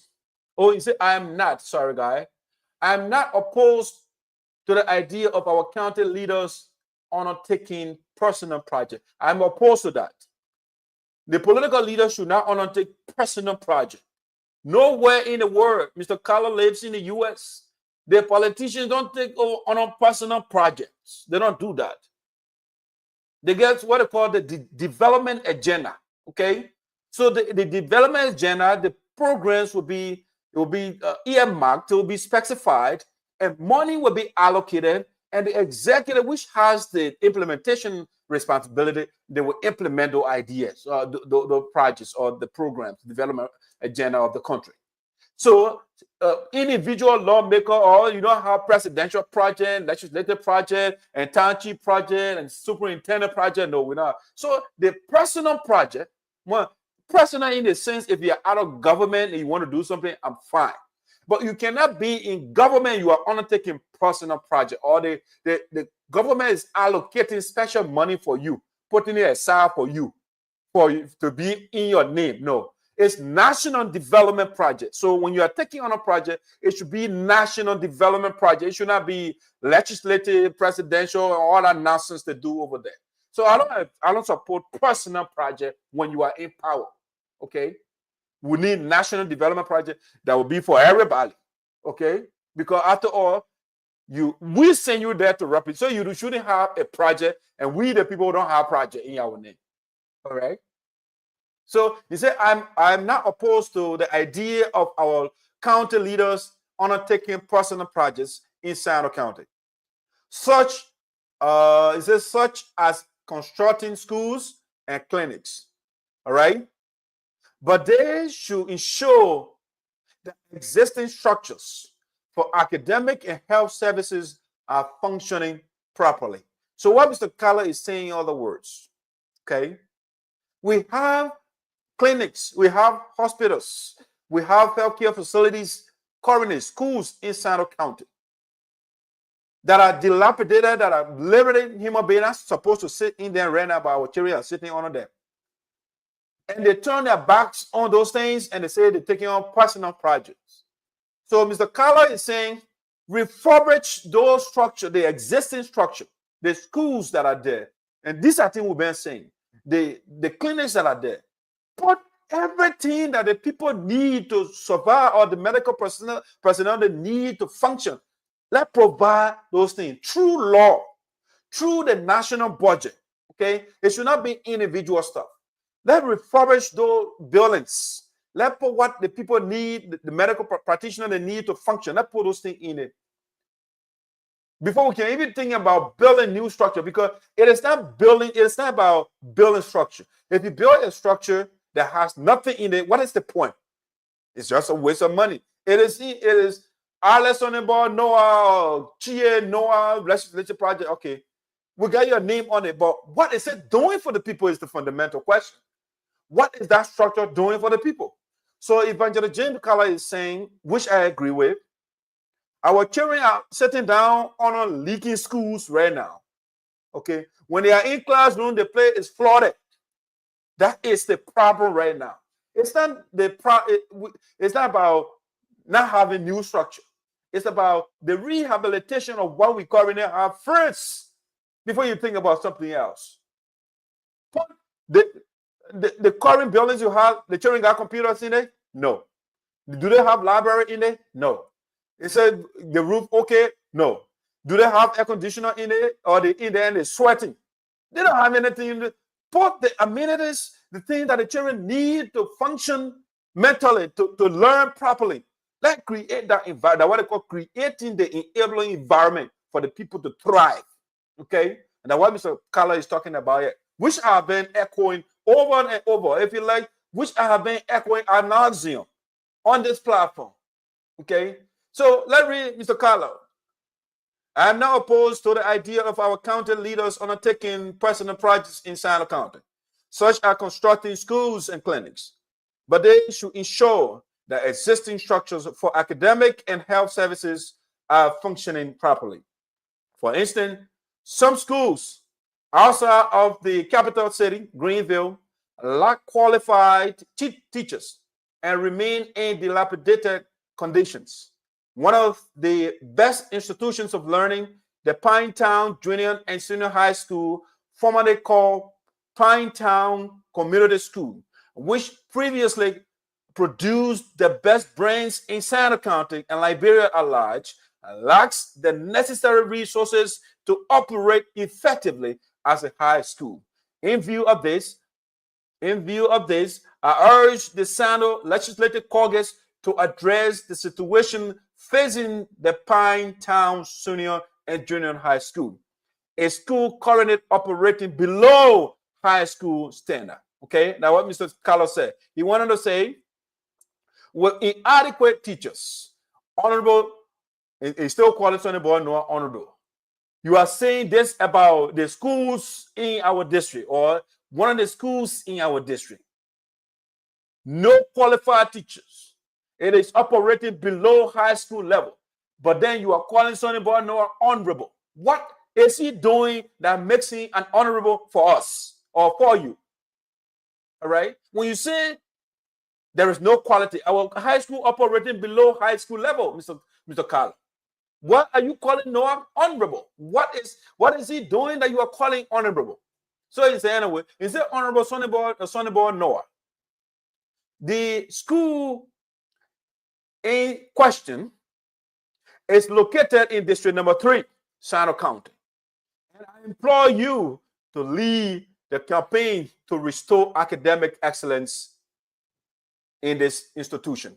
Kindly utilize your influence to draw the attention of the college and the Liberian Ministry of Education to address the problems facing this school and other institutions in similar situations. This is an SOS call, and I hope our people will join me to amplify this call. Mr. Carlor, kudos to you. Thank you for waking up from your Rip Van Winkle slumber. Again, Dr. Ayopode Esoteric, the spokesperson of the elders and the ancestors. You know, like the young man Martin Kwalu would say, truth is stubborn. The truth is stubborn. And William Cullen Bryan would say, truth crushed to earth will rise again. And so we have been saying these things, and Mr. Carlor and all of you have been defending the kakistocrat called Sonnyboy Noah, the kakistocrat called, what you call it? The man try to make me to have a brain fart. I'm not going to forget you. Now, remember, the kakistocrat called Chie, the kakistocrat, the miracle Liberian called Donkey, the kakistocrat called something weird. We have been pointing these things out, and these guys are here and defending them. Now, Mr. James Carlor is waking up from his sleep. The man is waking up from his sleep. And now you're calling on a boss man, Sonnyboy Noah, his honorable man, who is building the entire compound in Sinoe County. But then our schools are operating below standard. According to Evangelist James Carlor. How interesting. When Honorable Zaza were bringing qualified teachers from out of the country to educate our children, to empower our children so they can be independent or train other teachers. The Evangelist Carlor and all of them were all over the place, vilifying, disparaging, and talking down to Zaza and da. Now he is crying. The very school you're talking about before, Zaza had a Ghanaian teacher and helping the draws in those schools to teach, to empower the local people so that they can be able to, when the Ghanaian leaves, so that they can do the job themselves. Mr. Carlor, then they were talking down to Mr. Zaza in this place. And I was saying, Mr. Carlor, no, you are going the wrong way. Don't talk down to the one that is trying to mentally liberate, emancipate our children. Don't talk down to that person. And now he say, I implore. He begging Sonnyboy Noah. He's speaking people. He gets the Sonnyboy Noah. With the power vested in me, as somebody who is now agreeing with Dr. Ayopode, do it. You are mandated because we give our power to you to do it. He said, I'm begging you, I implore you. He begging Sonnyboy Noah. Eventually, you start begging these people. Sonnyboy Noah is not doing us a favor in the Capitol building because it's democracy, representative democracy. It means that all of us cannot be in that building at the same time. So we send one person to represent us. So we shouldn't beg Sonnyboy. We demand from Sonnyboy Noah to do his job. It is his job to do it. It's a job. We shouldn't beg him, implore him, and call him honorable and all that thing. He went to Saddle Place the other day. I was looking at this ball. He went to Saddle. Hey, the people call me on the stage, and you're not clapping for him. You're not putting the lapper down, and I'm coming on the stage. I don't know. I'm the president for district number 3. I was like, Sonnyboy Noah, can you see the people are moving from behind you? When you start to say these things, the people are moving from behind you. That's what it means. When you're doing that which is right, the people will rise when they call your name. But you're not doing the right thing. So the people, when they call your name, they look in different place. So then you have to go on the days. You stand on the podium. Hey, I'm the president. No, you don't have to explain to me. You are not the president as a matter of fact. You are a lawmaker. You are a representative. A representative is not the president of the county or the district. No, you are not the president. There's a difference between a president and a representative. So the man gives himself all these different titles. He wants people to praise him. What they call it, there's a word for it. Megalomania. The man wants power to the point where he wants people to adulate him. When they call it knee, nobody should be sitting down. He's talking to the women. Hey, the people come and knee. You don't stand up. Hey, you don't know you're in your office. We don't care. We get the job already, you're getting paid. We are suffering, and when you come in there, we're going to be waking up and putting lapper down for you while you're building your third compound, and nothing is done for all in Sinoe County. You're giving your loan so we can pay interest rate to you, flat rate. All right? That's what we should be standing up for you, to you. No, we can't get you standing ovation for that. So Evangelist James Carlor, the chicken is coming home to roost. The man now is calling on Sonnyboy Noah to do his job because Sonnyboy Noah is not doing his job. The man is focused on buying brand name shoes and shirt and trousers and all the different things, buying diamond and gold rings. Him and Romeo, they are running competition. Who will wear the best gold and diamond rings? Now what they can be doing. So when you see the two of them, you post Sonnyboy Noah, you see a finger there, gold, diamond.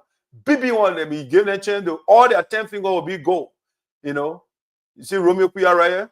You get go and rain and they advertising it to the people 24/7. That's what they do. And they are not thinking and they say, you know what? Why is it that the entire original county in the Republic of Liberia does not have car roads? And we are driving on this stuff. We are driving on our roads look like they're in 2025. We got to do something about it. Our roads should not be like they're in 2025. No, they're not thinking about that thing. They want to go and diamond and quit on talking the same thing. They wear the best coat suit. They're shining. And the people around them, they are living in rich poverty. And they're shining. And that should be okay. So cheer here with corporate tie. I mean, what kind of people are these we have? What kind of people are these?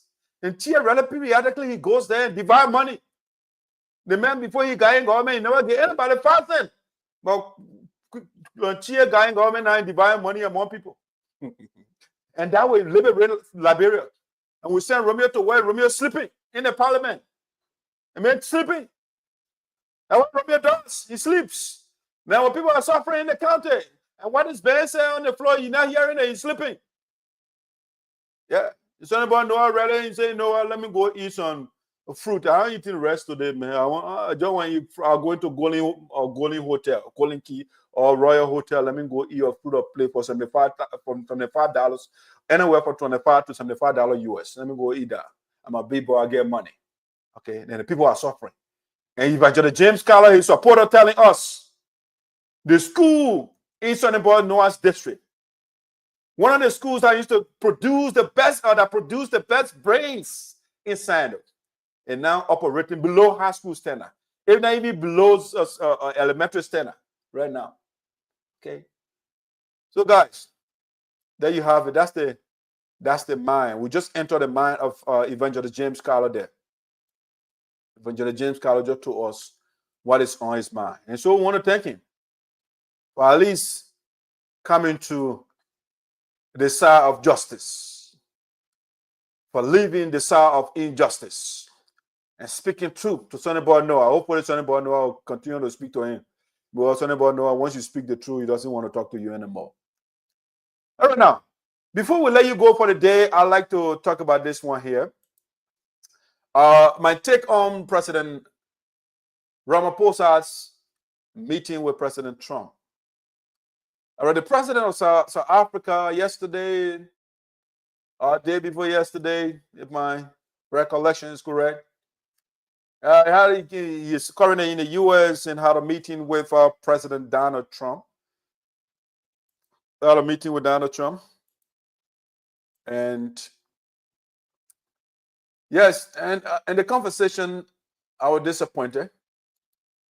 For some reason, African leaders, when they meet the Caucasians, they feel inferior. They are grappling with inferiority complex. And so when they sit before these people, they allow these people to say anything to them and they let them pass. And I was like Julia Malema. Yes. If that meeting was Julia Malema yesterday, it will end right there because the man will put everything in the face of Donald Trump. But we have the people like Cyril Ramaphosa, who is a capitalist himself. He's a rich guy, so he has to, pander to rich people, so that you get more deals and more contracts to continue to increase his wealth, So the man came. I will play a clip of the video. Yeah, I will give my thoughts on that. So I call this my take on Ramaphosa's meeting with Trump. And I call it the cowardice and genuflection of President Cyril Ramaphosa. And I will tell you in a little bit, let's watch a video, a little bit of the interaction between Cyril Ramaphosa of South Africa, the president, and the president of the United States, Donald Trump. So let me share this with you. with us. For you to be convinced that there's no white genocide in South Africa? Well, I can answer that for President. It's for him. No, seriously. I'd rather have him answer. Yeah, I'd rather answer. It will be. Our president will respond to you. Yeah, Thank you, Mr. President. It will take President Trump listening to the voices of South Africans, some of whom are his good friends, like those who are here. When we have talks between us on the quiet table, it will take President Trump to listen to them. I'm not going to be repeating what I've been saying. I would say if there was Afrikaner farmer genocide, I can bet you these three gentlemen would not be here, including my Minister of Agriculture. He would not be with me. So it'll take him, President Trump, listening to their stories, to their perspective. That is the answer to your question. But Mr. President, I must say that we have, wait. Do you want to know where to invest $1,000 right now? Well, forget about AI, quantum computing, electric vehicles. We have thousands of stories talking about it. Sure. And we have documentaries, we have news stories. And that, is Natalie here, somebody here to turn that? I could show you a couple of things, and it has to be responded to. Yeah, sure. Let me. Okay, so the first thing I'm going to be reacting to this in their interaction. So Trump made a staggering claim against his country. He said there is white genocide going on in South Africa. Okay. And Ramaphosa is saying, I am not going to be repeating what I have been saying over and over. The people that are with me here, they will explain. No, you got to tell Trump, stop demonizing my country. There is no such thing as white genocide in South Africa. No. It is the white people that committed genocide against my people. Tell Trump the raw truth. But let's listen before I give my opinion. How weak and scary this African president is. When before a Caucasian, a white man, they're scared. Sorry, I sound the way I sound, but that's how African leaders are. They're very subservient, they kind of genuflect and kowtow when they meet the Western leaders. And the man will be telling you about what is happening in your country. No, Trump is not the one supposed to be telling you. You are running South Africa. And so Trump should not sit here and tell you what is going on in South Africa. No, it's like you in South Africa and telling Trump what is going on in America. He's not going to take that. So he sat over there and Trump is telling him about to play a video. I'm not going to watch any video. Or as a matter of fact, Mr. Cyril Ramaphosa, when he was coming, his team, they were unprepared. Why? No, the first thing, America is not your best ally. You took America, bully Israel to the World Crime Court, and America doesn't like that. So when you are coming to meet such a person or such a country, you make sure you get your facts. Get all the facts, if not all, at least sufficient fact, significant fact about that country, the person you're coming to meet, because you know Trump. So you gather some facts. So when he says his nonsense, you say your own too. You put the facts on the table, what is going on in his country. But the guys came with the attitude of backing Trump. All right? So listen, let me play this. Let me see the articles, please, if you would. And turn the lights down. Turn the lights down. And just put this on. It's right behind you. Johan. There's nothing this parliament can do. With or without you, people are going to occupy land. We require no permission from you, from the president, from no one.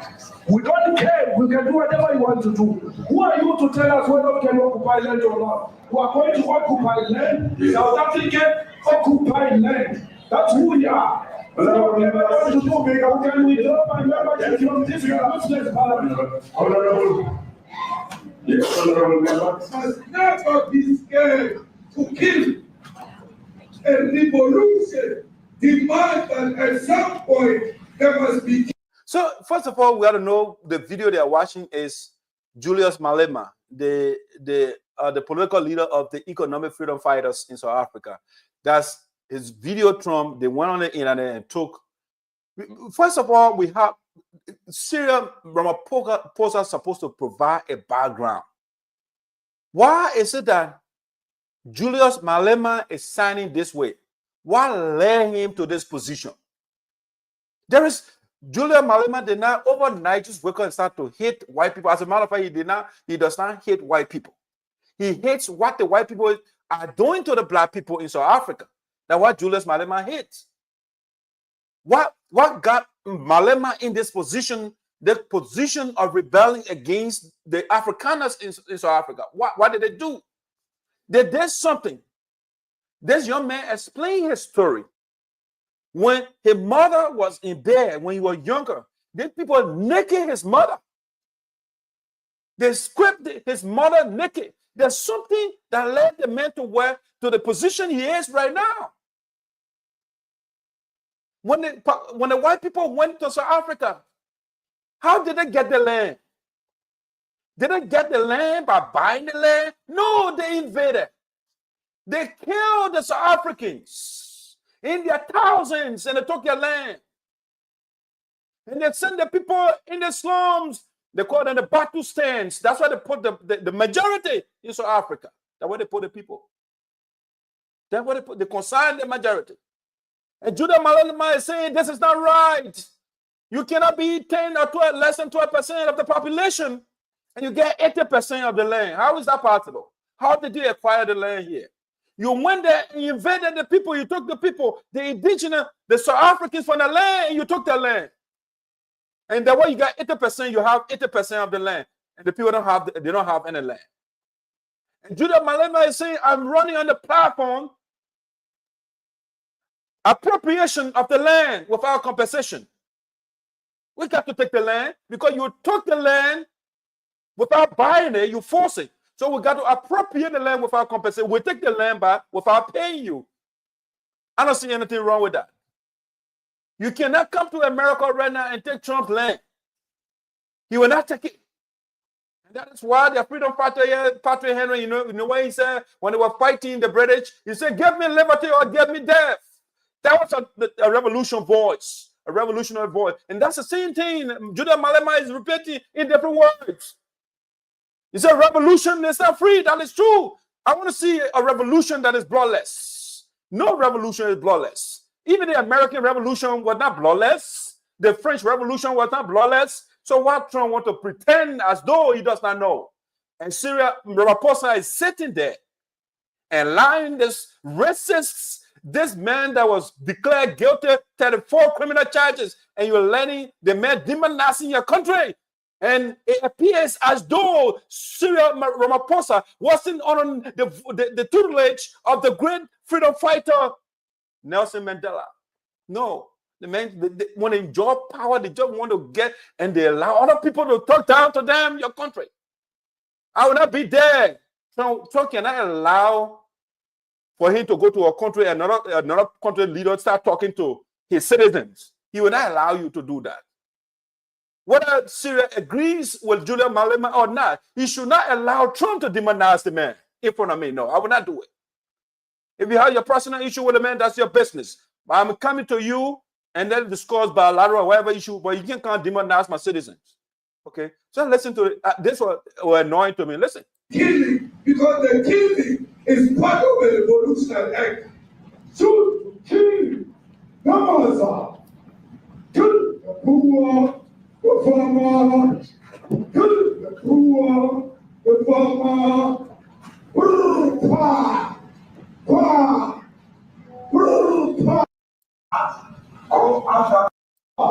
the farmer. This is how to get in shape fast. All right, guys, If you want to drop this, Start eating more of these. you might think. And you understand. Burial sites right here. Burial sites. They can seek refugee in America. Now this is very bad. These are burial sites right here. Burial sites. Over 1,000 of white farmers, and those cars are lined up to pay love on a Sunday morning.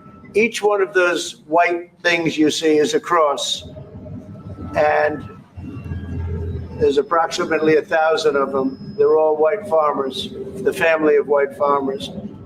And those cars aren't driving, they're stopped there to pay respects to their family member who was killed. And it's a terrible sight. I've never seen anything like it. Both sides of the road, you have crosses.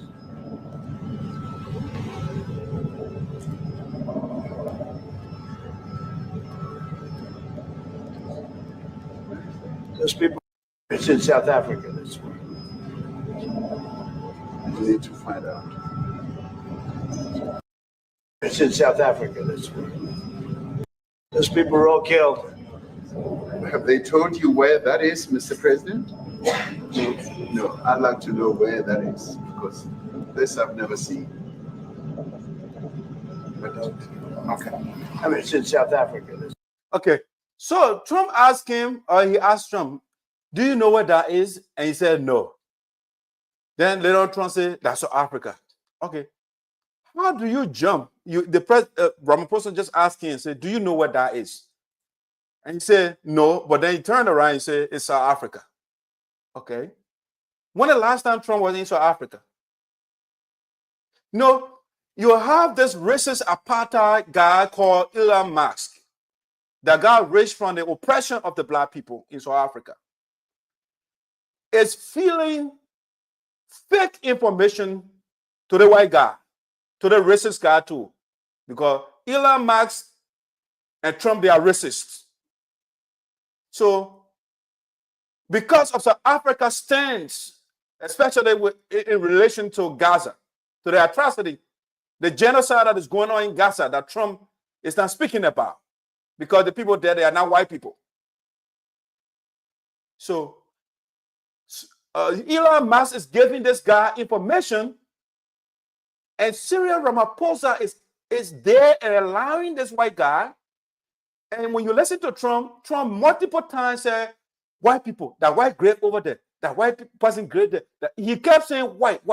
Guess what? He is defending white people, and you are a black man. And the white man is demonizing your people. You can defend your people as well. You can. So these African leaders, they are disgrace. And the man does not live in your country. And he's telling you what is going on in your country. Why don't you sit in Washington, D.C. and tell you who is buried where? These are all propaganda against your country because of your human rights stance in the issue, taking Israel to the war crime court for the crimes they are committing in Gaza. And what Trump and Elon Musk are doing all these things. And you sat there and you're taking this in. And I'll go check. No, you should not go check. Trump is the one that's supposed to check. No, sir, this is not my country. Period. Whatever video you're showing over there is fake.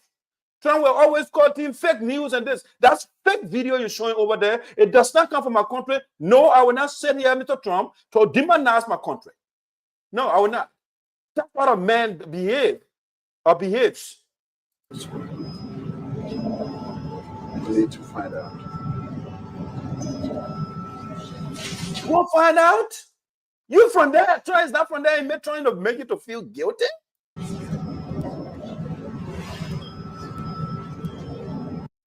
Used as Air Force One. What are you talking about? And it's a great thing. We're talking about a lot of other things. Brian Roberts and the people that run that place. Go ahead, talk about that. His name is Peter something. He's a terrible reporter. Death of people. Death. Horrible death. Death. I don't know. To pick anyone. White South African. And he allowed this white man to show you death. Okay. I mean, that's why I say the guy did not do a research. Because I will also get my research. I say, okay, time for giving you fake news. And then I will go into history or go into what is currently happening in your country. What did Trump do? It was the same people, the insurrectionists that went to the Capitol building. He was the one that sent the rebels and killed police officers and ransacked the whole Capitol building. And when the judicial system worked there to send the people to jail, when he came to power, he freed them. And he was talking about crimes in other people's country when he is a criminal and supporting criminals. He's a criminal himself. He was convicted of criminal charges.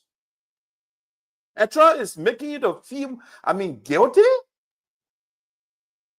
Some of the criminals that Trump freed from jail, they are going back now because they came by and started committing crime again, or crimes, and they arrested them, putting them back in jail.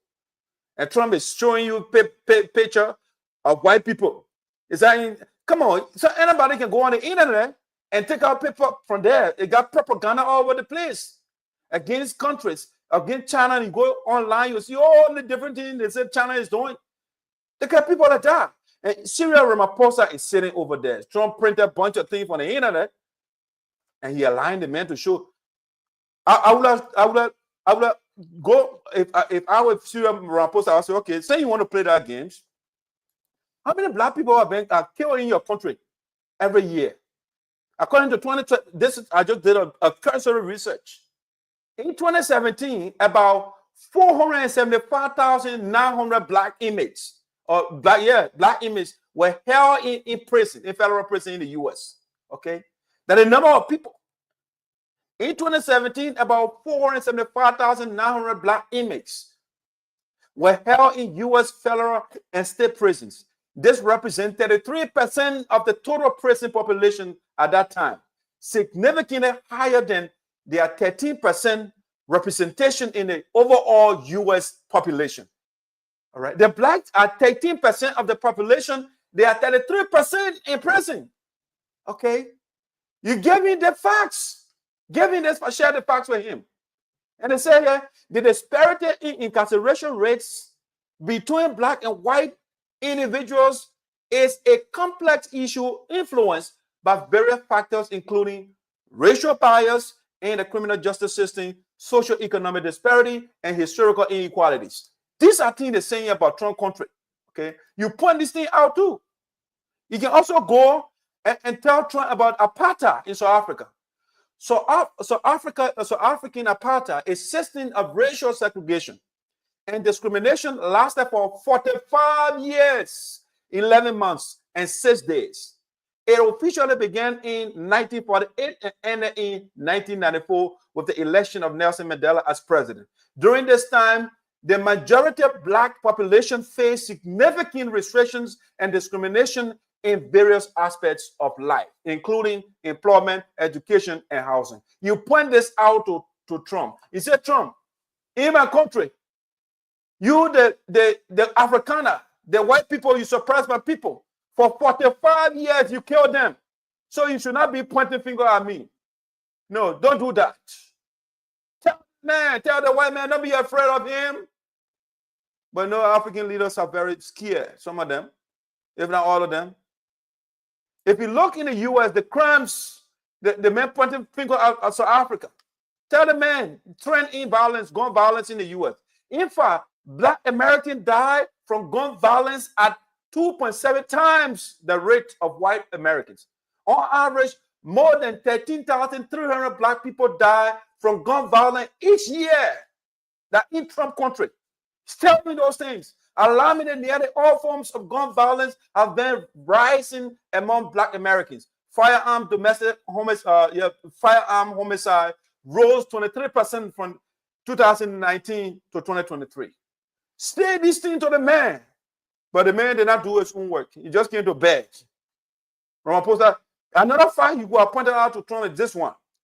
During apartheid in South Africa, the Truth and Reconciliation Commission found that there were 21,000 deaths from political violence with 7,000 deaths between 1948 and 1989, and 14,000 deaths and 22,000 injuries in the transition period between 1990 and 1994. Give the man these facts and see what he did to your country. Because you're going to be talking about taking a picture, propaganda picture for the internet and putting it before you, and he's saying, I'll go check. African leaders, man. When you don't put your acts together, this is what you get. You let another man to humiliate you and talk down to you. You come with the notion of begging. You don't come from the position of power and strength and say, you know what? I'm just here to discuss man to man, country to country. I'm not here to beg you. But you go there and say, I'm here for bilateral arrangement, economic, and want assisting to fight crimes. U.S. fighting the crimes in the country? The country with the most gun violence in the world is U.S. With all the technology they get, why are Trump not doing anything about it? And you coming begging to come go stop crime, in the country when you can't stop its own crimes here. African countries are annoying sometimes. If not always. They are very annoying. And so that's my take. It was ridiculous. Ramaphosa appeared like a cow yesterday. You were bending down and kowtowing to Trump and let Trump showing you fake picture from the internet. When the white people in South Africa, they control, the economy, they control 80% of the land, and the men tell them, there's white genocide going on. When they commit in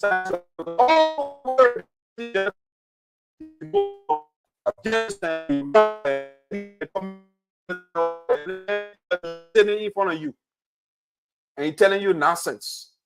The same man who does not want people coming to your country and now bringing white people here. You can see the racism from Trump is glaring, Mr. Ramaphosa, and you can stand up to him. The man does not even want to see you.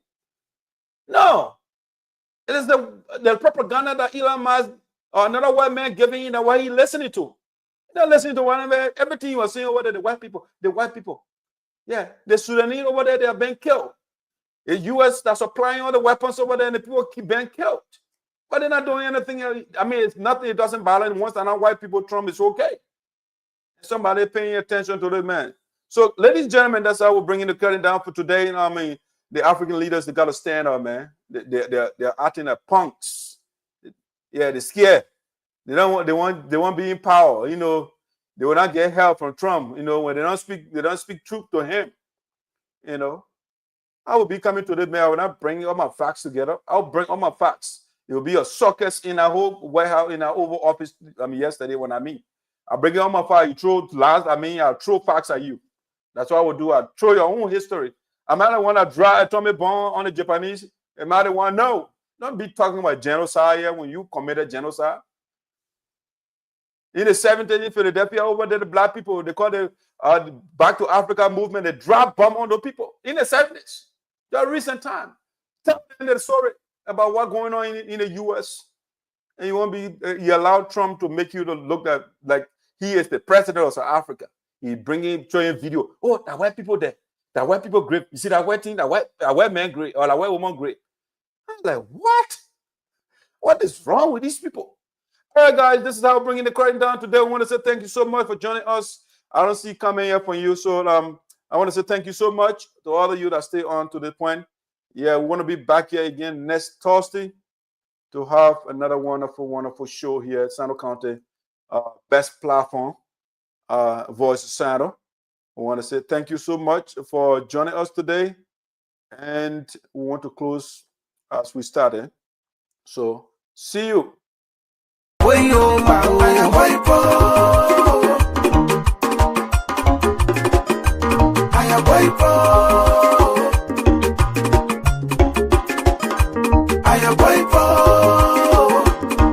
It's marvelous, Josh.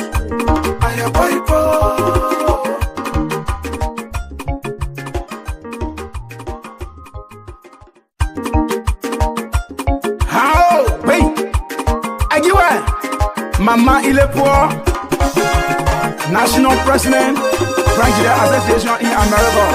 I will say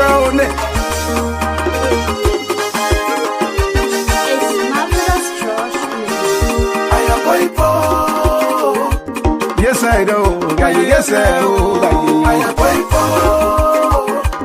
and then you be where I know it had over you. Il est pour après nous, mais à Dieu, yes, sir, il est yes,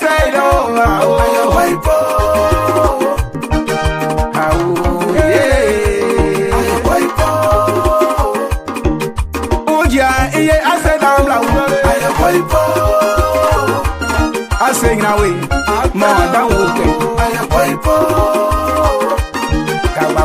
I say, I say, away, the VP, also. Yes, I know, I say, oh, yeah, didn't I